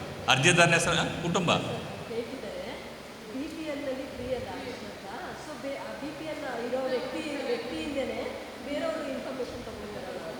ಆ ಕುಟುಂಬ ಸದಸ್ಯರಾಗಬೇಕು. BPL ಕಾರ್ಡ್ ಕೊಡೋದು ಕುಟುಂಬ ಸದಸ್ಯರಿಗೆ, ಅದರೆಲ್ಲ ಅವನ ಹೆಸರು ಇರಬೇಕಲ್ಲಿ, ಆ ಸದಸ್ಯರ ಹೆಸರು ಇರಬೇಕು. ಕಾರ್ಡ್ ಒಬ್ಬರ ಹೆಸರೇ ಇರಲ್ಲ, ಕುಟುಂಬ ಸದಸ್ಯರ ಹೆಸರು ಇರುತ್ತೆ ಅಲ್ವಾ? ನೆಕ್ಸ್ಟ್ ಹೋಗಿ. ರೇಟೆಲ್ಲ ಎಲ್ಲಿ ಫಿಕ್ಸ್ ಮಾಡಿದಾರೆ? ಆ್ಯಕ್ಟಲ್ಲಿ ಫಿಕ್ಸ್ ಮಾಡಿದಾರ, RT ರೂಲ್ಸಲ್ಲಿ ಫಿಕ್ಸ್ ಮಾಡಿದಾರ. ಪೇಜ್ಗೆ ಎಷ್ಟು, CD-ಗೆ ಎಷ್ಟು ಅಂತ ಕರ್ನಾಟಕ RT ರೂಲ್ಸಲ್ಲಿ ಫಿಕ್ಸ್ ಮಾಡಿದ್ದಾರೆ. ಇಲ್ಲಿ ಡಿಸ್ಪ್ಲೇ ಮಾಡಿದ್ದೀವಿ ನೋಡಿ. 1 ಪುಟಕ್ಕೆ 2 ರೂಪಾಯಿ ಚಾರ್ಜ್ ಮಾಡಬೇಕು. 4(1)A 4(1)B ಇದ್ದರೆ 1 ರೂಪಾಯಿ ಚಾರ್ಜ್ ಮಾಡಬೇಕು. 4(1)A 4(1)B ಬೇರೆ ಎಲ್ಲದಕ್ಕೂ 2 ರೂಪಾಯಿ. ದಾಖಲೆ ಪರಿವೀಕ್ಷಣೆಗಾದರೆ ಫಸ್ಟ್ 1 ಅವರ್ ಫ್ರೀ ಇದೆ. ತದನಂತರ ಪ್ರತಿ ಅರ್ಧ ಗಂಟೆಗೆ 10 ರೂಪಾಯಿ ಚಾರ್ಜ್ ಮಾಡಬೇಕು. ಸಾಫ್ಟ್ ಕಾಪಿ ಕೊಡೋದಾದರೆ 50 ರೂಪಾಯಿ ಚಾರ್ಜ್ ಮಾಡಬೇಕು. ಇದನ್ನು ಹೊರತಾಗಿ ಬೇರೆ ಏನಾದರೂ ಇದ್ದರೆ ಅದಕ್ಕೆ ನೀವು ಆ್ಯಕ್ಚುಲ್ ಕಾಪಿಂಗ್ ಜೆರಾಕ್ಸ್ಗೆ ಎಷ್ಟಾಗುತ್ತೋ ಆ ಚಾರ್ಜನ್ನು PA1 ಮಾಡ್ಬೋದು. ನೆಕ್ಸ್ಟ್ ಹೋಗಿ. ನೆಕ್ಸ್ಟ್ ಹೋಗಿ. ವಿನಾಯಿತಿಗಳು ಯಾವ ಅಂತ ನೋಡೋಣ. ನಾನು ಜಸ್ಟ್ ಓದ್ಕೊಳ್ಳಿ, ಹೇಳ್ತೀನಿ. ಯಾಕಂದ್ರೆ ನನಗೆ ಇನ್ನೊಂದು 20 ನಿಮಿಷ ಟೈಮ್ ಅಷ್ಟೇ. ಇನ್ನು ಜಡ್ಜ್ಮೆಂಟ್ಸ್ ಇದ್ದಾವೆ, ನಿಮ್ಮ ಪ್ರಶ್ನೋತ್ತರನೇ ಕೇಳ್ತೀನಿ. ರಾಜ್ಯದ ದೇಶದ ಭದ್ರತೆಗೆ ಸಂಬಂಧಿಸಿದ ಸಬ್ಜೆಕ್ಟ್ ಆದರೆ ಕೊಡಲೇಬೇಕಂತ ಆಗ್ರಹ ಮಾಡೋಕ್ಕಾಗೋದಿಲ್ಲ. ಕೋರ್ಟಿಂದ ಡೈರೆಕ್ಷನ್ ಇದ್ದರೆ ಅಥವಾ ಕಂಟೆಂಪ್ಟ್ ಆಗೋದರೆ ಅಂಥ ಮಾಹಿತಿಯನ್ನು ಕೊಡೋಕ್ಕೆ ಅವಕಾಶ ಇಲ್ಲ. ನಮ್ಮ ಶಾಸಕಾಂಗದ ಹಕ್ಕು ಏನಾದರೂ ಮೊಟುಕಾಗೋದಾದರೆ, ಚ್ಯುತಿ ಬರೋದಾದರೆ ಅಂಥ ಮಾಹಿತಿಯನ್ನು ಕೊಡಬಾರ್ದು. ವ್ಯಾಪಾರಕ್ಕೆ ಸಂಬಂಧಿಸಿದ ಡಾಕ್ಯುಮೆಂಟ್ಸ್ ಏನಾದರೂ ಅವನ ವ್ಯಾಪಾರಕ್ಕೆ ಧಕ್ಕೆ ಬರೋದಾದರೆ, ತೊಂದರೆ ಆಗೋದಾದರೆ ಅಂಥ ಮಾಹಿತಿಯನ್ನು ಕೊಡಲಿಲ್ಲ. ವಿದೇಶದಿಂದ ಏನಾದರೂ ಸಿಕ್ರೆಸಿ ಇದರಿಂದ ಏನಾದರೂ ಡಾಕ್ಯುಮೆಂಟ್ಸ್ ತಗೊಂಡಿದ್ರೆ ಅಂಥ ಡಾಕ್ಯುಮೆಂಟ್ಸನ್ನು RTಯಲ್ಲಿ ಕೊಡೋಕ್ಕಾಗೋದಿಲ್ಲ. ವಿಶ್ವಾಸ ಅಂದರೆ ಫಿಡ್ಯೂಷರಿ ಕೆಪಾಸಿಟಿಯಲ್ಲಿ ನಂಬಿಕೆ ಆಧಾರದ ಮೇಲೆ ಡಾಕ್ಯುಮೆಂಟ್ಸ್ ತಗೊಂಡಿದ್ರೆ, ಲೈಕ್ ನಿಮ್ಮ ಯೂನಿವರ್ಸಿಟಿಯಲ್ಲಿ ಮಾರ್ಕ್ಸ್ ಕಾರ್ಡ್ಸ್ ಇದ್ದಾವೆ, ಆನ್ಸರ್ ಶೀಟ್ಸ್ ಇದ್ದಾವೆ, ಬ್ಯಾಂಕಲ್ಲಿ ಬ್ಯಾಂಕ್ ಅಕೌಂಟ್ ಇದ್ದಾವೆ, ಅಂಥ ದಾಖಲೆಯನ್ನು ಕೊಡೋಕ್ಕಿಲ್ಲ. ಕ್ಯಾಬಿನೆಟ್ಗೆ ಮೂವ್ ಆಗ್ತಾ ಇರ್ತವೆ ಪೇಪರ್ಸು, ಯೂನಿವರ್ಸಿಟಿ ಮಿನಿಸ್ಟರ್ ಸೆಕ್ರೆಟರಿ ಮಧ್ಯೆ ಓಡಾಡ್ತಾ ಇರ್ತವೆ, ಇನ್ನೂ ಕ್ಯಾಬಿನೆಟ್ಗೆ ಹೋಗಿರಲ್ಲ. ಅಂಥ ಟೈಮಲ್ಲಿ ಆ ಸ್ಟೇಜಲ್ಲಿ ಯಾರನ್ನ ಅರ್ಜಿ ಹಾಕಿದ್ರು ಸಹ, ಕ್ಯಾಬಿನೆಟ್ ಡಿಸಿಷನ್ ಆಗೋರು ಸಹ ಅಂಥ ಮಾಹಿತಿಯನ್ನು ಕೊಡೋಕ್ಕೆ ಅವಕಾಶ ಇಲ್ಲ. ಯಾವುದಾರ ಮಾಹಿತಿ ಕೊಡೋದ್ರಿಂದ ಆ ವ್ಯಕ್ತಿಯ ಭದ್ರತೆಗೆ ಧಕ್ಕೆ ಆಗುತ್ತೆ ಅನ್ನೋದಾದರೆ, ಎಕ್ಸಾಂಪಲ್ ನಿಮ್ಮಲ್ಲಿ ಇಂಟರ್ವ್ಯೂ ಮಾಡ್ತಾರೆ, ಸರಿ ರಿಕ್ರೂಟ್ಮೆಂಟ್ ಕಮಿಟಿ ಇರುತ್ತೆ, 5 ಜನ ಇರ್ತಾರೆ, ಒಬ್ಬೊಬ್ಬರು ಮಾರ್ಕ್ಸ್ ಹಾಕ್ತಾರೆ, ಓವರಾಲ್ ಆವ್ರೇಜ್ ಆಗಿ ಮಾರ್ಕ್ಸು ಗೊತ್ತಾಗಬೇಕು. 5 ಜನ ಸೇರಿ ಆ ಕ್ಯಾಂಡಿಡೇಟ್ಗೆ ಎಷ್ಟು ಕೊಟ್ಟರು ಅನ್ನೋದನ್ನು ಪಬ್ಲಿಷ್ ಮಾಡ್ತೀವಿ. ಬಟ್ ಒಬ್ಬೊಬ್ಬರು ಎಷ್ಟು ಕೊಟ್ಟರು ಅದು ಕಳಿಸು. RTಯಲ್ಲಿ ಕೇಳಿದಾಗ ಆ ಮಾಹಿತಿ ಕೊಡಬಾರ್ದು, ಯಾಕಂದರೆ ಆ ವ್ಯಕ್ತಿಗೆ ಧಕ್ಕೆ ಆಗುತ್ತೆ. ಅಂಥ ಒಂದು ಇನ್ಫಾರ್ಮೇಷನ್ ಕೊಡೋಕ್ಕೆ ಅವಕಾಶ ಇಲ್ಲ. ತನಿಖೆ ನಡೀತಾ ಇದೆ, ಆ ತನಿಖೆಯನ್ನು ಪೂರ್ಣಗೊಂಡಿಲ್ಲ, ಅಂಥ ಮಾಹಿತಿಯನ್ನು ಕೊಡಬಾರ್ದು. ಫೈನಲ್ ಆಗಿ ವೈಯಕ್ತಿಕ ದಾಖಲೆ, ಸಾರ್ವಜನಿಕ ಹಿತಾಸಕ್ತಿ ಇಲ್ಲ ಅಂದರೆ ಆ ಮಾಹಿತಿಯನ್ನು ಕೊಡ್ಬೋದು. ಹೌದಾ? ಸೆಕ್ಷನ್ 9 ಪ್ರಕಾರ ಯಾರನ್ನ ಕಾಪಿರೈಟ್ ಆಗ್ತಿದ್ರೆ ವ್ಯಕ್ತಿ ಹೆಸರಲ್ಲಿ ಅಂಥ ಮಾಹಿತಿಯನ್ನು ಕೊಡಬಾರ್ದು.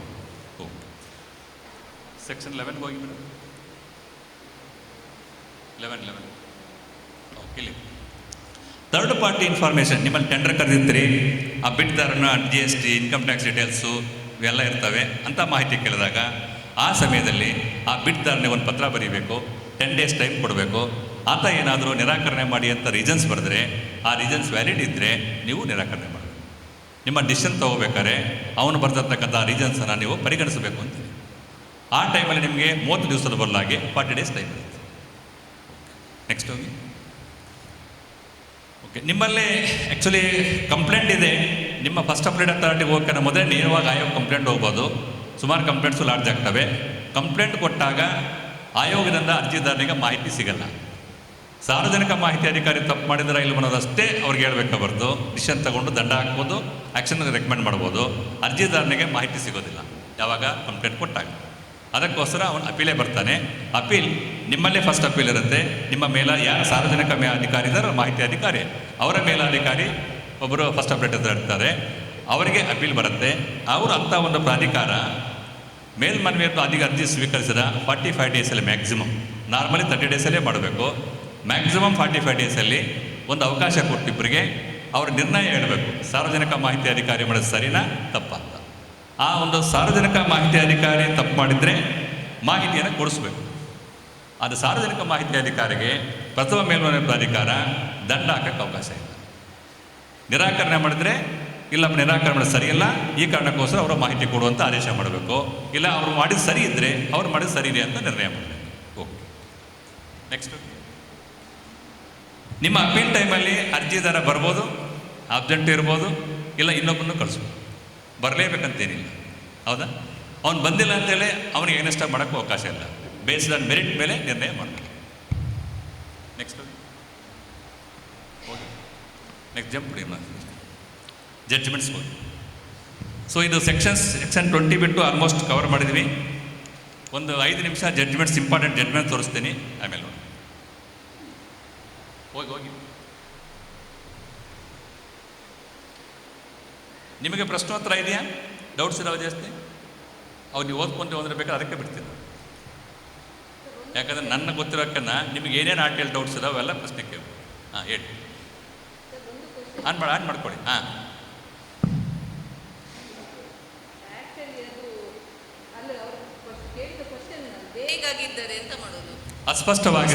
ಅಸ್ಪಷ್ಟವಾಗಿದ್ದರೆ ತಾವು ಕೇಳಿರ್ತಕ್ಕಂಥ ಮಾಹಿತಿ ಅಸ್ಪಷ್ಟವಾಗಿದೆ, ಸೆಕ್ಷನ್ 2F ಪರಿಭಾಷೆಯಲ್ಲಿ ಬರುವುದಿಲ್ಲ ಅಂತ. ಇನ್ನು ಕೆಲವರು ಕೇಳ್ತಾರೆ, ಮಂಗಳೂರು ಬಂದಾದ ದಿವಸ ಹೊರಡಿಸಿದ ಆದೇಶಗಳ ಪ್ರತಿ ಕೊಡಿ ಅಂತ. ಮಂಗಳೂರು ಬಂದಾದ ದಿವಸ ಅಥವಾ ಬೆಂಗಳೂರು ಬಂದಾದ ದಿವಸ, ಇಲ್ಲ ಬೆಂಗಳೂರಲ್ಲಿ ಸ್ಟ್ರೈಕ್ ಮಾಡೋದ ದಿವಸ, ಏನೂ ಬರೆಯಲ್ಲ, ಹಂಗೆ ಬರೀತಾರೆ.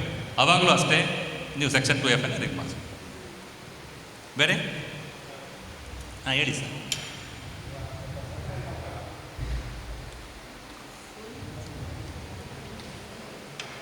ಹೇಳಿ ಸರ್.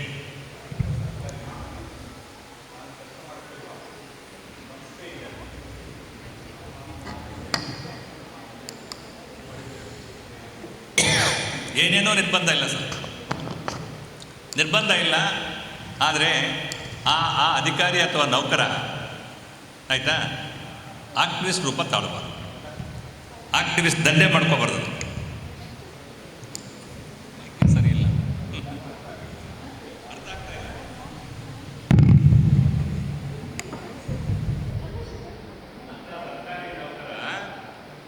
ಅದನ್ನು ಕೇಳಕ್ಕೆ ಅವಕಾಶ ಇದೆ. ಯಾಕಂದರೆ ಆತನು ಸಿಟಿಸನ್ನೇ. ನೌಕರಿಗೆ ಸೇರಿದ ತಕ್ಷಣ ಅದನ್ನು ಏನು ರೈಟ್ಸ್ ಇದಾವಲ್ಲ ಅವೇನು ಮೊಟಕಾಗೋದಿಲ್ಲ. ಸರ್ಕಾರಿ ನೌಕರನು ಕೇಳ್ಬೋದು, ಆದರೆ ಆ ನೌಕರ ಅದರ ದಂಧೆ ಮಾಡ್ಕೋಬಾರ್ದು. ದಂಧೆ ಅಂದರೆ ತಿಂಗಳಿಗೆ 20 ಕೇಳೋದು, ತಿಂಗಳಿಗೆ 50 ಕೇಳೋದು, ಪದೇ ಪದೇ ಅರ್ಜಿ ಹಾಕೋದು, ಅದಾಗಬಾರ್ದು. ಓಕೆ, ಮತ್ತೆ ನೋಡೋಣ ಜಡ್ಜ್ಮೆಂಟ್ಸ್ ನೋಡೋಣ.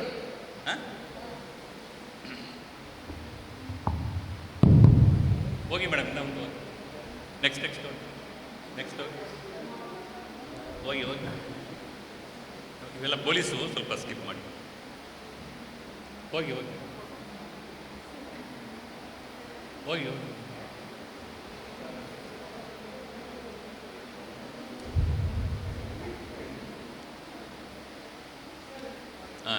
ಇಲ್ಲಿ ನಿಲ್ಲಿಸಿ ಮೇಡಮ್. ವಾಪಸ್ ಹೋಗಿ ಸ್ವಲ್ಪ. ಆಯ್ತು.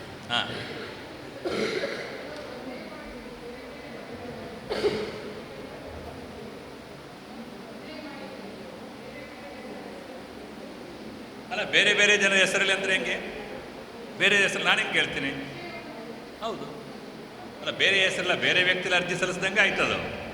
ಅವರ ಪರವಾಗಿ ಅಂತ ಬರಿತಾ ಇದ್ದಾರೆ. ಹೌದು, ವಿಷಯ ಒಂದೇ ಇರ್ಬೋದು. ಒಂದೇ ದಾಖಲೆಯನ್ನು 10 ಜನ ಕೇಳಿದಾಗ 10 ಜನಕ್ಕೂ ಕೊಡಬೇಕು.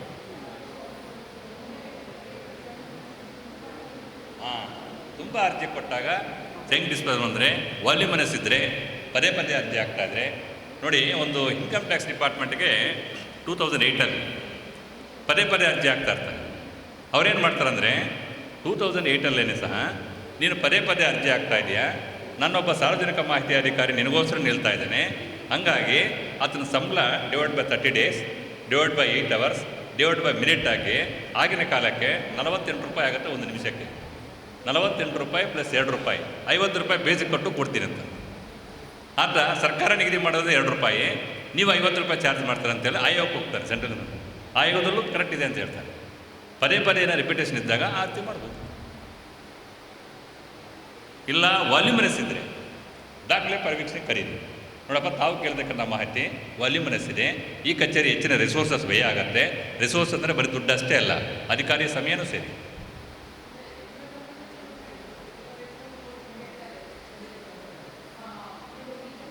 ಮೈಕ್ ತಗೊಳ್ಳಿ, ಬೇರೆಯವ್ರಿಗೆ ಕೇಳಿಸ್ಕೊಡಿ. ಇಲ್ಲ ಮೈಕ್ ಕೊಡಿ. ಇಲ್ಲ ಬೇರೆಯವ್ರಿಗೆ ಅರ್ಥ ಆಗುತ್ತೆ. ನಾವಿಬ್ಬರೇ ಮಾತಾಡ್ಕೊಂಡ್ರೆ ಜೆನ್ಯೂನ್ ಡಾಕ್ಯುಮೆಂಟ್ಸ್ ಆದರೆ ಪರವಾಗಿಲ್ಲ. ಕೆಲವೊಂದು ಸಿಗ್ನಲ್ ಫಾರ್ ಎಕ್ಸಾಂಪಲ್ ಈಗ ಒಂದು ಎಕ್ಸ್ಪೈರಿ ರಿಪೋರ್ಟ್ ಅಂತ ಕೇಳ್ತಾ ಇದ್ದಾರೆ. ಒಂದು ಸಲಕ್ಕೆ ನಿಮ್ಮ ಆಫೀಸಲ್ಲಿ ಅಟೆಂಡೆನ್ಸ್ ಹೇಗೆ ಬರ್ತೀವಿ, ಅಗೇನ್ ಆಫ್ಟರ್ ಅ ವೀಕ್ ನೀವು ಟೀಚರ್ಸ್ ಅಟೆಂಡೆನ್ಸ್ ಹೇಗೆ ಬರ್ತೀವಿ, ಪ್ರೊಫೆಸರ್ ಅಟೆಂಡೆನ್ಸ್ ಹೇಗೆ ಬರ್ತಾರೆ, ಸಿಲಿ ಕ್ವೆಶನ್ಸ್. ಸೊ ಮಂತ್ಲಿ ಒಂದು 3 to 4 ಅಪ್ಲಿಕೇಶನ್ಸ್ ಅವ್ರಿಗೆ ಇದೆ. ಅದೇ ಅಂಥವ್ರಿಗೆ ಈ ರೀತಿ ಹ್ಯಾಬಿಚುವಲ್ ಅಪ್ಲಿಕೆಂಟ್ ಚಾರ್ಜ್ ಮಾಡಿ, ಆಯಿತಾ? ಇಲ್ಲ ನಂಬರ್ ಆಫ್ ಅಪ್ಲಿಕೇಶನ್ ಜಾಸ್ತಿ ಬರ್ತಾ ಇದ್ದರೆ ಕ್ಲಬ್ ಮಾಡಿಬಿಟ್ಟು ದಾಖಲೆ ಪರಿವೀಕ್ಷಣೆ ಕರೀರಿ. ನೋಡಪ್ಪ, ನೀನು ಕೇಳ್ತಕ್ಕಂಥ ಇನ್ಫಾರ್ಮೇಷನ್ ವಾಲ್ಯೂಮಿನಸ್ ಇದೆ, ಪದೇ ಪದೇನೂ ಕೇಳ್ತಾ ಇದ್ದೀರಾ, ದಾಖಲೆ ಪರಿವೀಕ್ಷಣೆಗೆ ಇಂಥ ಡೇಟ್ ಫಿಕ್ಸ್ ಮಾಡಿದ್ವಿ, ಅಂಥ ಟೈಮಲ್ಲಿ ನಿಮಗೆ ಅಗತ್ಯವಾದ ದಾಖಲೆಗಳನ್ನು ಆಯ್ಕೆ ಮಾಡಿ ಅಂತ. ಕೆಲವರು ಏನು ಮಾಡ್ತಾರೆ, ಬರ್ತಾರೆ ಎಲ್ಲ ಬೇಕು ಅಂತಾರೆ. ಆವಾಗ ಒಂದು ಸುಪ್ರೀಂ ಕೋರ್ಟ್ ಜಡ್ಜ್ಮೆಂಟ್ ಇದೆ, ನಾನು ತೋರಿಸ್ತೀನಿ ಅದರಲ್ಲಿ ಹೇಳಿದ್ದಾರೆ CBSE versus Aditya Bandyopadhyay case ಅಂತ. ಈ ದೇಶದ 75% ಸಾರ್ವಜನಿಕ ನೌಕರರ 75% ಸಮಯವನ್ನು ಬರೀ RTIಗೆ ಮೀಸಲಿಡುವಂಥ ಪರಿಸ್ಥಿತಿ ಬರಬಾರ್ದು. ಆ ಜಡ್ಜ್ಮೆಂಟನ್ನು ರೆಕಾರ್ಡ್ ಮಾಡಿ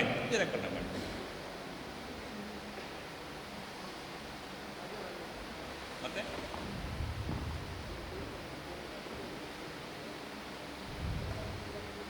ಈ ನೋಡಿ, ಈ ಕೇಸ್ಲ ನೋಡಿ BBMPಯಲ್ಲಿ ಒಬ್ಬರು ಆಫೀಸರ್ ಇರ್ತಾರೆ, ಟ್ರಾನ್ಸ್ಫರ್ ಆರ್ಡರ್ ಬಂದಿರುತ್ತೆ, ಅವ್ರನ್ನ ರಿಲೀವ್ ಆಗಿರಲ್ಲ, RTI ಅರ್ಜಿನೂ ಬರುತ್ತೆ.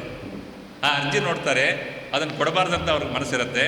ಅವ್ರೇನು ಮಾಡಿ ರಿಲೀವ್ ಆಗಿಬಿಟ್ಟು ಇನ್ನೊಬ್ಬರು ಆಫೀಸರ್ ಚಾರ್ಜ್ ಕೊಡ್ತಾರೆ, ಆ ಫೈಲನ್ನು ತೊಗೊಂಡೋಗ್ಬಿಡ್ತಾರೆ. ಇಲ್ಲಿದ್ದರೆ ತಂದು ಕೊಡೋದು. ಆ ಹೊಸ ಬಂದ ಆಫೀಸರ್ ಏನು ಮಾಡ್ತಾರೆ, ಈ ಫೈಲ್ ತೊಗೊಂಡೋದ ಆಫೀಸರ್ ಪತ್ರ ಬರೀತಾರೆ, ಅರ್ಜಿ ಬಂದಿದೆ, ಈ ಕಚೇರಿ ಕಟ್ತಾ ತಾವು ಒಯ್ದಿದ್ರಂತೆಲ್ಲ ಆಫೀಸರಲ್ಲಿ ಹೇಳಿದ್ದಾರೆ, ನನಗೆ ಕೊಡಿ ಅಂತ. ಅವ್ರು ಕೊಡೋದಿಲ್ಲ. ಲಾಸ್ಟ್ಗೆ ಅದು ಕೇಸ್ ಆಯೋಗಕ್ಕೆ ಬರುತ್ತೆ. ಆಯೋಗದಲ್ಲಿ ಏನು ಮಾಡ್ತಾರೆ, ಈ ಕಟ್ತಾ ಒಯ್ದಿದ್ದಾರಲ್ಲ ಆ ಅಧಿಕಾರಿಗೆ 25,000 ರೂಪಾಯಿ ದಂಡ ಹಾಕ್ತಾರೆ.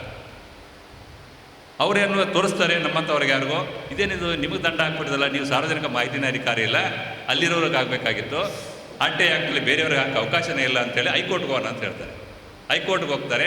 ಹೈಕೋರ್ಟಲ್ಲಿ ವಾದ ವಿವಾದ ಆದಮೇಲೆ ಮೊದಲೇ ಮಾಡಿದ ತಪ್ಪು, ನಮ್ಮ ಸಮಯ ಹಾಳು ಮಾಡಿದ್ದು ಬೇರೆ, ಇಲ್ಲಿ ಬೇರೆ ಬಂದಿದೆಯಾ ಅಂತೇಳಿ 25,000 ರೂಪಾಯಿ ದಂಡ ಜೊತೆಗೆ 10,000 ಕಾಸ್ಟು ಹಾಕ್ತಾರೆ. ಪ್ಲಸ್ BBMPಗೆ ಆರ್ಡರ್ ಮಾಡ್ತಾರೆ, ಎನ್ಕ್ವೈರಿ ಮಾಡಿ. ಇದು ಕೇಸ್ಲ Nagabhushana versus Karnataka information commission. ಈ ಕೇಸಲ್ಲಿ ಯಾಕೆ ದಂಡ ಹಾಕ್ತಾರಂದರೆ, ಆ ಕಡತ ವೈದ್ಯದಕ್ಕೆ ದಂಡ ಹಾಕ್ತಾರೆ. ಅಂದರೆ ಆ ಕೇಸಲ್ಲಿ ಅವ್ರು ಕೇಸ್ ಪ್ರಕಾರ ಆಗ್ತಾರೆ, ಆಫೀಸರ್ ಆಗಲ್ಲ. ಡೀಮ್ಡ್ PA ಅಂತ ದಂಡ ಹಾಕ್ತಾರೆ. ನೆಕ್ಸ್ಟ್ ಹೋಗಿ, ನಿಮ್ಮ ಸರ್ಕಾರಿ ನೌಕರ, ಸಾರ್ವಜನಿಕ ನೌಕರ DA ಬಿಲ್ಸ್ ಏನಿದಾವಲ್ಲ, ನೀವೆಲ್ಲೆಲ್ಲಿ ಹಾಲ್ಟ್ ಮಾಡಿದ್ರಿ, ಎಷ್ಟು DA ಮಾಡಿದ್ರಿ, ಆ ವಿವರಲ್ಲ ಕೇಳಿದಾಗ ಕೊಡಬಾರ್ದು ಅಂತ ಈ ಜಡ್ಜ್ಮೆಂಟ್ ಇದೆ. ಓಕೆ, ನೆಕ್ಸ್ಟ್ ಹೋಗಿ. ಇಲ್ಲಿ ನೋಡಿ, ಒಂದು ಸಲ ನಿಮ್ಮ ಇನ್ಫಾರ್ಮೇಷನ್ನ ಪಬ್ಲಿಕ್ ಡೊಮೈನಿಗೆ ವೆಬ್ಸೈಟ್ಗೆ ಹಾಕಿದರೆ ಅಂಥ ಇನ್ಫಾರ್ಮೇಷನ್ನು RTI ಆ್ಯಕ್ಟ್ ಕೇಳಕ್ಕೆ ಬರೋದಿಲ್ಲ ಅನ್ನೋದು ಈ ಹೈಕೋರ್ಟ್ ಜಡ್ಜ್ಮೆಂಟ್ ಇದೆ.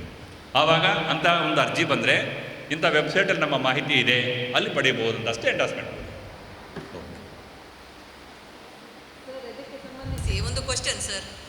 ವೆಬ್ಸೈಟಲ್ಲಿ ದಾಖಲೆ ಉಂಟು, ಆದರೆ ನನಗೆ ಅದರ ಸರ್ಟಿಫೈಡ್ ಕಾಪಿ ಬೇಕು ಅಂತ ಹೇಳ್ತಾರೆ, ಆಗ ಎಂತ ಮಾಡೋದು? ನನಗೆ ಯಾಕೋ ಈ ಮೈಕ್ ಕೇಳಿಸಲ್ಲ. ವೆಬ್ಸೈಟಲ್ಲಿ ಮಾಹಿತಿ ಉಂಟು, ವೆಬ್ಸೈಟಲ್ಲಿ ಮಾಹಿತಿ ಇದೆ, ಅರ್ಜಿದಾರ ನನಗೆ ಸರ್ಟಿಫೈಡ್ ಕಾಪಿನೇ ಕೊಡ್ತಾರೆ ಅಂತ. ಸರ್ಟಿಫೈಡ್ಗೂ ಅಟೆಸ್ಟೆಡ್ಗೂ ಡಿಫ್ರೆನ್ಸ್ ಇದೆಯಾ ಮೇಡಮ್? ಏನಿದೆ? No no, what is certified, what is attested, ಆಮೇಲೆ RT ಆ್ಯಕ್ಟ್ ಬರೋದು.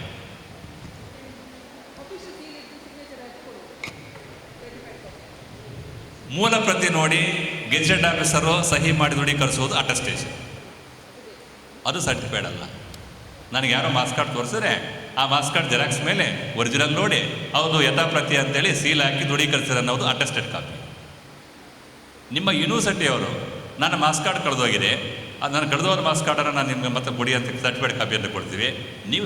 ನೀವು ಇಶ್ಯೂ ಮಾಡ್ತೀರಲ್ಲ, ಅದು ಸರ್ಟಿಫೈಡ್. ಎಲ್ಲಿ ದಾಖಲೆ ಜನ್ರೇಟ್ ಆಗುತ್ತೋ ಸರ್ಟಿಫೈಡ್ ಕಾಪಿ ಆಮೇಲೆ ಮಾರ್ಕ್ಸ್ ಕಾರ್ಡ್ ನೀವು ಯೂನಿವರ್ಸಿಟಿ ಬಿಟ್ಟು ಬೇರೆ ಕೊಡೋಕ್ಕಾಗಲ್ಲ, ಬೋರ್ಡ್ ಬಿಟ್ಟು ಬೇರೆಯವ್ರು ಕೊಡೋಕ್ಕಾಗಲ್ಲ. ಸರ್ಟಿಫೈಡ್ ಕಾಪಿ ಆಮೇಲೆ ಕೋರ್ಟ್ ಅವರೇ ಕೊಡಬೇಕು. ನಿಮ್ಮ ಕಚೇರಿ ನಿಮ್ಮ ಫಸ್ಟೇ ಬರ್ತೀನಿ, ನಿಮ್ಮ ಕಚೇರಿಯಲ್ಲಿರೋ ಎಲ್ಲ ದಾಖಲೆಗಳು ಸಹ ನಿಮ್ಮ ಕಚೇರಿಯಲ್ಲೇ ಜನ್ರೇಟ್ ಆಗಿಲ್ಲ, ಬೇರೆ ಕಡೆಯಿಂದ ಬಂದಿರ್ತಾರೆ. ಹಂಗಾಗಿ ಏನೀಗ ಅದರಲ್ಲಿ ಅಂತ ನನಗೆ ಸರ್ಟಿಫೈಡ್ ಕಾಪಿ ಕೊಡ್ತಾನೆ ಕೊಡಿ ಅಂತ ಕೇಳ್ತಾರಲ್ಲ, ಆ ಜಡ್ಜ್ಮೆಂಟಲ್ಲಿ ನೋಡಿ ಏನಂತ, once information is placed on A website in the public domain accessible to the citizens, that information cannot be said to be held or under the control of the public authority. ಒಂದ್ಸಲ public ಡೊಮೈನ್ಗೆ ಹೋದ್ಮೇಲೆ ಏನು section 2J ಹಕ್ಕು ಕೊಟ್ಟಿದ್ದಲ್ಲ ಪ್ರಜೆಗೆ, ಆ ಹಕ್ಕೇ ಇಲ್ಲ ಅಂತ ಹೇಳ್ತಾರೆ. Section 2Jಯಲ್ಲಿ ಪ್ರಜೆಗೆ ಹಕ್ಕು ಕೊಟ್ಟಿದ್ದಾರಲ್ಲ 4 ಹಕ್ಕು, ಅದು ಅಪ್ಲೈ ಆಗಲ್ಲ. Thus ceases to be an information accessible under RT act. RT ಆ್ಯಕ್ಟಲ್ಲೇ ಅಪ್ಲೈ ಮಾಡೋಕ್ಕಾಗಲ್ಲ ಅಂದಮೇಲೆ ಸರ್ಟಿಫೈಡ್ ಪ್ರಶ್ನೆ ಬರೋದಿಲ್ಲ. ಮತ್ತು RT ಕಾಯ್ದೆಯ ಮೂಲ ಧ್ಯೇಯ ಮಾಹಿತಿ ಒದಗಿಸೋದೇ ಹೊರತು ಸರ್ಟಿಫೈಡ್ ಕಾಪಿ ಕೊಡೋದಲ್ಲ. ಆ ಸರ್ಟಿಫೈಡ್ ಕಾಪಿ ಏನಾದರೂ ಗ್ರೀವಿಯನ್ಸಸ್ ಇದ್ದರೆ ಅದನಿಗೆ ಬೇರೆ ಅರ್ಜಿ ಕೊಟ್ಟರು ಕೊಡ್ತೀವಿ ನಾವು. ಈಗ ನನ್ನ ಮಾರ್ಕ್ಸ್ ಕಾರ್ಡನ್ನು ಸರ್ಟಿಫೈಡ್ ಕಾಪಿ ನಿಮಗೆ ಕೇಳಲಿಕ್ಕೆ ರೀಸನ್ ಬೇಕಾ? ಕಳೆದು ಹೋಗಿರೋನು ನಾನಷ್ಟೇ ಕೇಳ್ಬೋದು, ಅದೇ ನಾವು ಮೇಡಮ್ ಕೇಳೋಕ್ಕಾಗತ್ತಾ? ಇಲ್ಲ. ನಿಮ್ಮ ಮಾರ್ಕ್ಸ್ ಕಾರ್ಡ್ ನಾನು ಕೇಳೋಕ್ಕಾಗತ್ತಾ? ಇಲ್ಲ ಅಲ್ವಾ? ಸರ್ಟಿಫೈಡ್ ಕಾಪಿಯನ್ನು ಅಗ್ರೀವ್ಡು ಯಾರಿದ್ದಾರೋ ಅವ್ರು ಕೇಳ್ತಾರೆ, ಅದಕ್ಕೆ RTA ಬೇಕಾಗಿ. ಸರ್ಟಿಫೈಡ್ ಕಾಪಿ ಕೊಡುವುದು RTA ಮೂಲ ಧ್ಯೇಯ ಅಲ್ಲ, ಇಷ್ಟು ಹೇಳಬೇಕು. ಅರ್ಥ ಆಯಿತು? ಅಲ್ಲ ಕನ್ಫ್ಯೂಸ್ ಮಾಡೋದು? ಹಾಂ, ಅಟೆಸ್ಟೆಡ್ ಕೊಡ್ತೀವಿ, ಈ ಕೇಸಲ್ಲಿ ಅದು ಬೇಕಾಗಿಲ್ಲ. ಫೀಸ್ ಇದು ಕೇಳಬೇರೆ, ಫೀಸ್ ಇದು ಸ್ಟೇಟ್ 25-26 ಫೀಸ್ ಡಿಸ್ಪ್ಲೇ ಮಾಡಿದ್ದೇವೆ ಯೂನಿವರ್ಸಿಟಿಯಲ್ಲಿ. ಸ್ಟೂಡೆಂಟ್ ಕೇಳಿದ್ದು, ಅರ್ಜಿದಾರ ಕೇಳಿದ್ದು, ನಾವು ಹೇಳಿದ್ದು ವೆಬ್ಸೈಟಲ್ಲಿ ಉಂಟು, ಕ್ಲೋಸ್ ಆಯಿತು. ಅವರು ಅಪೀಲಿಗೆ ಹೋದರು, ಅಪೀಲಲ್ಲಿ ಆಯಿತು, ಅದು ಜೆರಾಕ್ಸ್ ಇದು ಮಾಡಿ ಸರ್ಟಿಫೈ ಮಾಡಿ ಕೊಡಿ ಅಂತ. It is against to high court judgment. ಈಗ ಯಾರು ಆಯೋಗದಲ್ಲಿ ಹೇಳಿದ್ರೆ ಯಾರು ಹೇಳಿದ್ರು?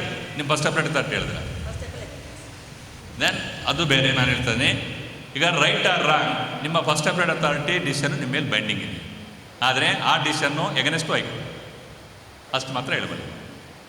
ಹೌದಾ ಮೇಡಮ್? ಯಾಕಂದರೆ ಇದು ಡೆಲ್ಲಿ ಹೈಕೋರ್ಟ್ ಡಿಸಿಷನ್ ಇದೆ. ಎಲ್ಲ ಕಮಿಷನ್ಸು ಎಲ್ಲ ಆಫೀಸರ್ಸ್ಗೂ ಸಹ high courts and supreme court decisions precedential value ಇದ್ದಾವೆ, ಅದು ಅಕಾರ್ಡಿಂಗ್ಲೇ ಡಿಸಿಷನ್ ತಗೋ. ನೆಕ್ಸ್ಟ್ ಹೋಗಿ ಇನ್ನು ಹೋಗಿ. ಇಲ್ಲ ಜಸ್ಟ್ ಫಾಸ್ಟ್ ಇಲ್ಲ ನೋಡಿ, ಈ ಜಡ್ಜ್ಮೆಂಟ್ ಬರ್ಕೊಳ್ಳಿ. ನೋಡಿ, ಇದು ಸುಭಾಷ್ ಚಂದ್ರ ಅಗ್ರವಾಲ್ ಕೇಸ್ಲಾ, ಇದು ಸುಪ್ರೀಂ ಕೋರ್ಟ್ದು. ಸರ್ಕಾರಿ ನೌಕರಿಗೆ ಸಂಬಂಧಿಸಿದ ಎಲ್ಲ ಡಾಕ್ಯುಮೆಂಟ್ಸ್ ಲಿಸ್ಟ್ ಇದೆ ನೋಡಿ. ನಿಮ್ಮ ACR ಡಿಸಿಪ್ಲಿನರಿ ಡೀಟೇಲ್ಸ್, ನಿಮ್ಮ assets and liabilities, family members list, lendings, medical records ಎಲ್ಲವನ್ನೂ ಸಹ ವೈಯಕ್ತಿಕ ದಾಖಲೆ ಅಂತ ಹಾಕಿದರೆ, ಈ ದಾಖಲೆ ಯಾರನ್ನು ಪಡಿಬೇಕಂದ್ರೆ ಸಾರ್ವಜನಿಕ ಹಿತಾಸಕ್ತಿ ಇದ್ದರೆ ಮಾತ್ರ ಪಡೆಯಬಹುದು ಹೊರತು ಬೇರೆ ಇದರಲ್ಲಿಲ್ಲ. ಹೌದಾ? ಆಲ್ಮೋಸ್ಟ್ ಎಲ್ಲ ಕವರ್ ಆಗಿದೆ ನೋಡಿ. ಅಸೆಟ್ಸ್ ಆ್ಯಂಡ್ ಲಯಬಿಲಿಟೀಸ್ ಬಂದಿದ್ದಾವೆ, ಡಿಸಿಪ್ಲಿನರಿ ಇದ್ದಾವೆ, ನಿಮ್ಮ family members, income tax details. ನಿಮ್ಮ ACR ನಿಮಗೆ ಕೊಡ್ಬೋದಾ? ನಿಮ್ಮ ACR ನಿಮಗೆ ಕೊಡ್ಬೋದಾ? ಮುಗಿತು ಸರ್ ನನ್ನ ಟೈಮು? ಓಕೆ, ಒಂದು 5 ನಿಮಿಷ ಮುಗಿಸ್ಬಿಡ್ತೀನಿ.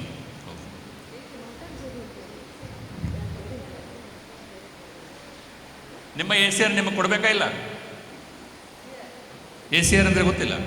APR, CR? ಹಾಂ, CR ಅನ್ನೋ ಪದ ಹೋಗಿ 26 ವರ್ಷ ಆಗಿದೆ ಮೇಡಮ್, ಬಟ್ ಇವತ್ತು CR ಅಂತ ಕರಿತೀವಿ. ನಾವು ನೌಕರಿಗೆ ಸೇರಿದಾಗ CR ಅಂತ ಇತ್ತು. 2000ರಲ್ಲಿ ಅದನ್ನು ಬದಲಾಯಿಸಿ ರೂಲೇ ಸಪ್ರೇಟ್ ಮಾಡಿದ್ರು. Karnataka civil service annual performance reports ಅಂತ ರೂಲ್ಸ್ ಅಂತಲೇ ಬಂತು. ಈಗಲೂ ನಮ್ಮ ಬಾಯಲ್ಲಿ CR ಅಂತ ಬರುತ್ತೆ, ಸೆಕ್ಷನ್ CR ಸೆಕ್ಷನ್ ಅಂತಲೇ ಇದೆ. ಹೌದಾ? ಹಾಂ, ಅದನ್ನು ನಿಮ್ಮ ಆನ್ಯುವಲ್ ಪರ್ಫಾರ್ಮೆನ್ಸ್ ರಿಪೋರ್ಟ್ಸ್ ಅಥವಾ ನಿಮ್ಮ CR ಅನ್ನು ನಿಮಗೆ ಕೊಡಬೇಕಾ ಇಲ್ಲ? ಕೊಡ್ತಾ ಇದ್ದಾರೆ? ಗೊತ್ತಿಲ್ಲ. ಆ ಅಧಿಕಾರಿ ನೌಕರನ CR ಅನ್ನು ಅಕ್ಸೆಪ್ಟ್ ಮಾಡಿದ ಮೇಲೆ, APR ನ ಅಕ್ಸೆಪ್ಟ್ ಮಾಡಿದ ಮೇಲೆ ಅವರಿಗೆ ತೋರಿಸ್ಬೇಕು, ಅವ್ರ ಗಮನಕ್ಕೆ ತರಬೇಕು. ಯಾಕಂದರೆ ಆ ನೌಕರ ಅಥವಾ ಅಧಿಕಾರಿ ಅದನ್ನು ಬೇಕಾದ್ರೆ ಅಪೀಲ್ ಆಗ್ಬೋದು, ಸ್ಯಾಟಿಸ್ಫ್ಯಾಕ್ಷನ್ ಅಂತ. ಅದಕ್ಕೋಸ್ಕರ ಅಡ್ವಾನ್ಸ್ ಇರಲಿ, ಅಡ್ವಾನ್ಸ್ ಇಲ್ಲದೆ ಇದ್ದರೂ ಸಹ ಆ ಅಧಿಕಾರಿಗೆ ತೋರಿಸ್ಬೇಕು. ನಾನಿಲ್ಲಿ ನಿಲ್ಲಿಸ್ತೀನಿ, ಆಯಿತಾ? ಒಂದೇ ಲಾಸ್ಟ್ ನಿಮ್ಮ ಪ್ರಶ್ನೆ ಕೇಳ್ತೀನಿ. ಒಂದೇ ಸೆಕೆಂಡ್ ಸರ್. ಒಬ್ಬ ಸರ್ಕಾರಿ ಅಧಿಕಾರಿ ಅಥವಾ ನೌಕರ ಇನ್ನೊಬ್ಬ ಸರ್ಕಾರಿ ನೌಕರ ಅಥವಾ ಅಧಿಕಾರಿಯ ಸಂಬಳದ ವಿವರನ ಕೇಳಬಹುದಾ ಅನ್ನೋದಷ್ಟೇ ಅಲ್ಲ, ಸಂಬಳ ವೇತನ ಕೇಳ್ತಾ ಇದ್ದಾನೋ, ವೇತನ ಪ್ರಮಾಣ ಪತ್ರ ಕೇಳ್ತಾ ಇದ್ದಾನೋ, ಅದು ಯಾರು ಬೇಕಾದ್ರೂ ಕೊಡಬೇಕು. ಯಾಕಂದರೆ ನಿಮ್ಮ 401(b)ಯಲ್ಲಿ ಎಲ್ಲ ಅಧಿಕಾರಿ ನೌಕರ ವೇತನ ಅಲ್ಲಿ ಇರುತ್ತೆ, ಅದು ಎಲ್ಲರೂ ಕೊಡಬೇಕು. ನಿಮ್ಮ ವೇತನ ಪ್ರಮಾಣ ಪತ್ರ ಕೊಡಬೇಕು. ಸೊ ಲಾಸ್ಟ್ಗೆ ಒಂದು ಹೇಳ್ತೀನಿ ನೋಡಿ, ನಿಮ್ಮ ಕಚೇರಿಗೆ ಬಂದ ಕಳೆದ 1 ವರ್ಷದಲ್ಲಿ ಬಂದ RT ಅರ್ಜಿಗಳ ಪ್ರತಿ ಕೊಡಿ ಅಂತ ಕೇಳ್ತೀನಿ. ನಿಮ್ಮ ಡಾಕ್ಯುಮೆಂಟ್ ಕೇಳ್ತಾ ಇಲ್ಲ, ನಿಮ್ಮ ಕಚೇರಿಗೆ ಬಂದ ಅರ್ಜಿಗಳ ಪ್ರತಿ ಕೇಳ್ತೀನಿ. ಕೊಡ್ಬೋದಾ? ನಾನಿನ್ನು ಪಾಠ 3 ಗಂಟೆ ಮಾಡ್ತೀನಿ ಮೇಡಮ್ ಬೇರೆ ಕಡೆ, ಬಟ್ ಇಲ್ಲಿ ಸಮಯ ಅಭಾವದೆ ಮುಗಿಸೋಣ. ಬೇಕಾದ್ರೆ ನಿಮ್ಮ ಇದಕ್ಕೆ ನೋಡೋಣ, ಬೇಕಾದ್ರೆ ನನ್ನ ನಂಬರ್ ಇದೆ ಮೇಡಮ್, ಅವ್ರು ಆಲ್ರೆಡಿ ನಂಬರ್ ರೆಕಾರ್ಡ್ ಮಾಡ್ಕೊಂಡಿದ್ದಾರೆ ನಮ್ಮ AR ಮೇಡಮ್ ಅವರು, ಆಯಿತಾ? ಇದಕ್ಕೆ ಸೂತ್ರ ಕೊಟ್ಬಿಡಿ ಮುಗಿಸೋಣ. ಕಳೆದ 1 ವರ್ಷ ನಿಮ್ಮ ಕಚೇರಿಗೆ ಬಂದ ಪ್ರತಿ ಕೊಡಿ. ಒಂದು ಇಲಾಖೆಯಲ್ಲಿ ಬೆಂಗಾಲಲ್ಲಿ ಯಾರು ಅರ್ಜಿ ಹಾಕಿದ್ರೋ, ಏನು ಕೇಳಿದ್ರೋ, ಏನು ಕೊಟ್ಟಿದ್ದೀವಿ ಅಂತ ವೆಬ್ಸೈಟ್ಗೆ ಹಾಕ್ತಾರೆ. ಯಾರು ಅರ್ಜಿ ಕೇಳಿದ್ರು, ಅರ್ಜಿದಾರನ ವಿಳಾಸ, ಏನು ಕೇಳಿದ್ದ, ಏನು ಕೊಟ್ಟಿವಿ ಅಂತ, ಅದು ಪೊಲೀಸ್ ಇಲಾಖೆಗೆ ಸಂಬಂಧಿಸಿದ ಮಾಹಿತಿ ಆಗಿದೆ. ಅದು ನೋಡ್ಬಿಟ್ಟು ಯಾರು ಅವನಿಗೆ ಫೋನ್ಗೆ ಏನು ಮಾಡ್ತಾರೆ, ಅಟೆಂಡ್ ಮಾಡೋದೇನೋ ಗೊತ್ತಿಲ್ಲ, ಹೈಕೋರ್ಟ್ಗೆ ಹೋದರು. ಆವಾಗ ಹೈಕೋರ್ಟಲ್ಲಿ ಡೈರೆಕ್ಷನ್ಸ್ ಕೊಟ್ಟರು, ಕಲ್ಕಟ್ಟ ಹೈಕೋರ್ಟಲ್ಲಿ. ಸೊ ನೀವು ಯಾರದೇ ಆಗಲಿ ಏನು ಮಾಹಿತಿ ಕೇಳಿದ್ದ, ಏನು ಕೊಟ್ಟಿದ್ದೀವಿ ಅಂತ ಬೇಕಾದ್ರೆ ಹಾಕಿ, ಬಟ್ ಯಾರು ಕೇಳಿದ್ದನ್ನು ಮಾತ್ರ ಹಾಕಿ. ಹಾಗಾಗಿ ನಿಮ್ಮ ಕಚೇರಿಗೆ ಬಂದ RT ಅರ್ಜಿಗಳ ಪ್ರತಿಯನ್ನು ಬೇರೆಯವರು ಕೊಡೋಕ್ಕೆ ಅವಕಾಶ ಇದೆ. ಯಾಕಂದರೆ ಅವನ ವಿಳಾಸ ಗೌಪ್ಯವಾಗಿ ಇಡಬೇಕು. ಇಷ್ಟಕ್ಕೆ ಮುಗಿಸ್ತೀನಿ. ಏನೋ ಡೌಟ್ಸ್ ಇದ್ದರೆ ಕೇಳಿ, ಇಲ್ಲಾಂದರೆ ಸುಮಾರು ಜಡ್ಜ್ಮೆಂಟ್ಸ್ ಬೇಕಾದ್ರೆ ಓದ್ಕೋಬೋದು. ಡಾಕ್ಯುಮೆಂಟ್ಸ್ ಕವರಿಂಗ್ ಲೆಟ್ರಲ್ಲಿ ನೀನು ಕೇಳಿದಂಥ ಮಾಹಿತಿಯನ್ನು ಇದಕ್ಕೆ ಲಗತ್ತಿಸಿದ್ದೀವಿ ಅಂತೇಳಿ ಪ್ರತಿ ಪೇಜ್ಗೂ ಸೈನ್ ಹಾಕ್ಬಿಡೋದು ಅಷ್ಟೇ. ಅಲ್ಲ, ಆತ ನಂಬರ್ ಕೇಳಿದರೆ ನಂಬರ್ ಅಷ್ಟೇ ಟೈಪ್ ಮಾಡಿಕೊಡಿ. ಅಲ್ಲ ಗೊತ್ತಾಯಿತು, ನೀವು ಏನು ಕೊಡ್ತೀರೋ ಅದಕ್ಕೆ ಸೈನ್ ಹಾಕ್ಬೇಕು ಮೇಡಮ್. ಅವನು ಬರೀ ನಂಬರ್ ಅಷ್ಟೇ ಕೇಳಿದರೆ ಡಾಕ್ಯುಮೆಂಟ್ ಕೊಡಬೇಡಿ, ನಂಬರ್ ಅಷ್ಟೇ ಹೇಳಬೇಕು. ಈಗ ಎಷ್ಟು ನೇಮಕಾತಿಗಳನ್ನ ಮಾಡಿದ್ದೀರಾ ಅಂತಂದರೆ ನೇಮಕಾತಿ ಪ್ರತಿ ಬೇಕಾಗಿಲ್ಲ ಅಷ್ಟೇ. ಇಷ್ಟು ನೌಕರನ್ನು ನೇಮಕ ಮಾಡಿದ್ದೀವಿ ಅಂತ. ಓಕೆ, ಕಳೆದ ವರ್ಷ ಈ ಗೀತಾ ಮೇಡಮ್ ಅವರು 10 ವರ್ಷ ಎಲ್ಲೆಲ್ಲಿ ಡೆಪ್ಯುಟೇಷನ್ ಹೋಗಿ ಬಂದರು ಅಂತ ಕೇಳಿ ಅಂತ ಕೇಳ್ತಾರೆ. ಕಳೆದ 10 ವರ್ಷಗಳಲ್ಲಿ ಇವರು ಇಲ್ಲೇ ಯೂನಿವರ್ಸಿಟಿ ಕೆಲಸ ಮಾಡಿದ್ರು, ಎಲ್ಲಿ ಮಾಡಿದ್ರು ಅಂತ ಕೇಳ್ತಾರೆ. ಅಂತ ಮಾಹಿತಿ ಕೊಡೋಣ. ಅವರೇ ಆಗಲಿ, ಯಾರೇ ಆಗಲಿ, ಚಂದ್ರಶೇಖರ್ ಸರೇ ಆಗಲಿ, 10 ವರ್ಷದಿಂದ ಎಲ್ಲೆಲ್ಲಿ ಕೆಲಸ ಮಾಡಿದ್ರು ಅವರು ಅಂತ ಅರ್ಜಿ ಯಾವಾಗ ಬಂದಿಲ್ಲ. ಈಗ ಚಂದ್ರಶೇಖರ್ ಎಲ್ಲಿ ಕೂತಿದ್ದಾರೆ ಅನ್ನೋ ಇಂಪಾರ್ಟೆಂಟೇ ಹೊರತು ಕಳೆದ 10 ವರ್ಷ ಎಲ್ಲೆಲ್ಲಿದ್ದರು ಅನ್ನೋದಿಲ್ಲ. ನೋಡಿ, ಸುಪ್ರೀಂ ಕೋರ್ಟ್ ಜಡ್ಜ್ಮೆಂಟ್ ಇದೆ, ಆಯಿತಾ? ಪ್ರೀವಿಯಸ್ ಸರ್ವಿಸ್ ಮ್ಯಾಟರ್ಸ್ ಏನಿದಾವಲ್ಲ ಅದು ಸಾರ್ವಜನಿಕ ಹಿತಾಸಕ್ತಿ ಇಲ್ಲ, ಕೊಡೋಕ್ಕೆ ಬರೋದಿಲ್ಲ ಅಂತ ಬರೀ. ಸ್ಟಾಪ್ ಮಾಡೋಣ ಸರ್. ಹಾಂ, ಇಲ್ಲ ಕೊಡಂಗಿಲ್ಲ. ಇಲ್ಲ, ಸೇವಾ ವಿಷಯಕ್ಕೆ ಸಂಬಂಧಿಸಿದ ಇನ್ಕ್ಲೂಡಿಂಗ್ ಪೆನ್ಷನ್ ವಿಷಯಗಳು ಸಹ ಆ ನೌಕರರಿಗೆ ಕೊಡಬೇಕಾ ಹೊರತು ಬೇರೆಯವರು ಕೊಡಬೇಕಾದ್ರೆ ಸಾರ್ವಜನಿಕ ಹಿತಾಸಕ್ತಿ ಇರಬೇಕು.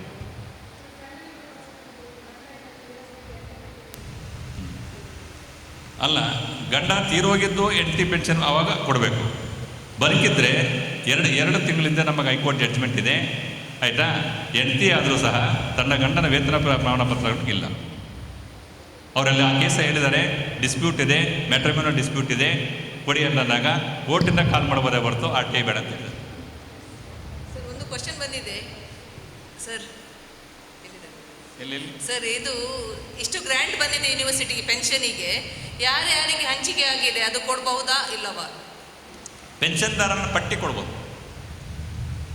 ಪೆನ್ಷನ್ದಾರನ ಯಾರಿಗಾನ ಬೆಂದಿರಲ್ಲ. ನನಗನ್ಸೋ ಮಟ್ಟಿಗೆ ನಿಮಗೆ ಪೆನ್ಷನ್ದಾರರ ಪಟ್ಟಿ ಇದೆ ಹೊರತು ನಿಮ್ಮ ಹತ್ರ ತಿಂಗಳ ಪೆನ್ಷನ್ ಎಷ್ಟು ಹೋಗುತ್ತೆ ನಿಮ್ಮ ಹತ್ರ ಪಟ್ಟಿ ಇದೆ ಇದೆಯಾ? ನಮ್ಮಲ್ಲಂತೂ ಟ್ರೆಜರಿಯಲ್ಲಿರುತ್ತೆ ನಮಗೆ. ಇದ್ದರೆ ಪೆನ್ಷನ್ದಾರನ ಪಟ್ಟಿ ಕೊಡೋಕ್ಕೆ ಏನೇನು ಇಶ್ಯೂ. ವೇತನ ಹೆಂಗೋ ಪೆನ್ಷನ್ ಸರ್ಕಾರದ.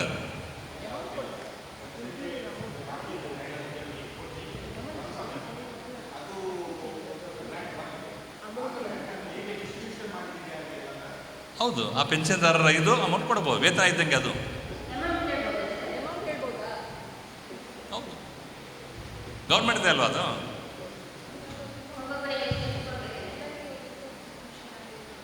ಅಲ್ಲ, ಈಕ್ವಲ್ ಆಗಲ್ಲ, ಕ್ಯಾಡರ್ ವೇತನ ಆಗೋದು ಈಕ್ವಲ್ ಇಲ್ಲಲ್ಲ, ಎಂಟೈರ್ಮೆಂಟ್ ಎಷ್ಟೇ ಅಷ್ಟೇ.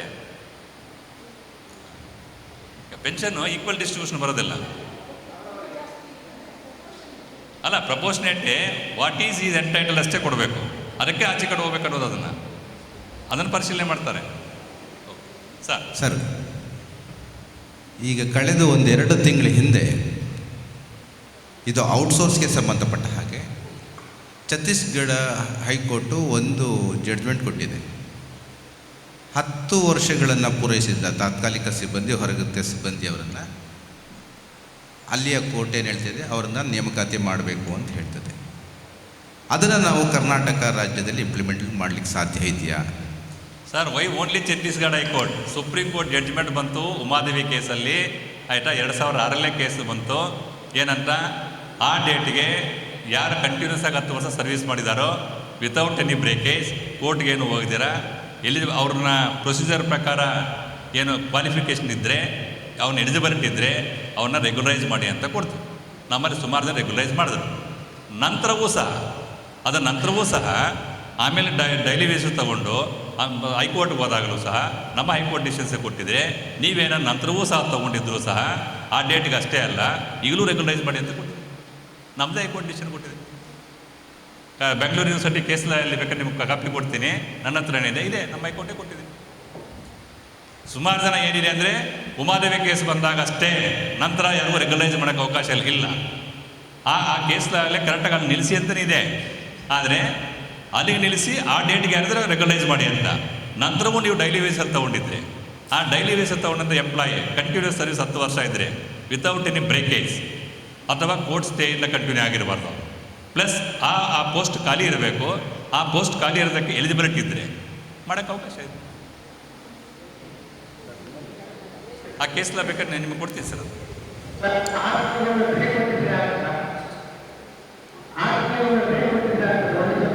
ಅದು ಎಲ್ಲಿ ಮಾತಾಡ್ತಾ ಇರೋದು ಗೊತ್ತಾಗ್ತದೆ, ಹೇಳಿ ಸರ್. ಇಲ್ಲ ನನ್ನ ಕೆಲಸ ಏನಂದರೆ ಆಗ್ತದೆ, ಸ್ವಲ್ಪ ದೂರ ಇಟ್ಕೊಳ್ಳಿ, ಹಂಗೆ ಮಾತಾಡಿ.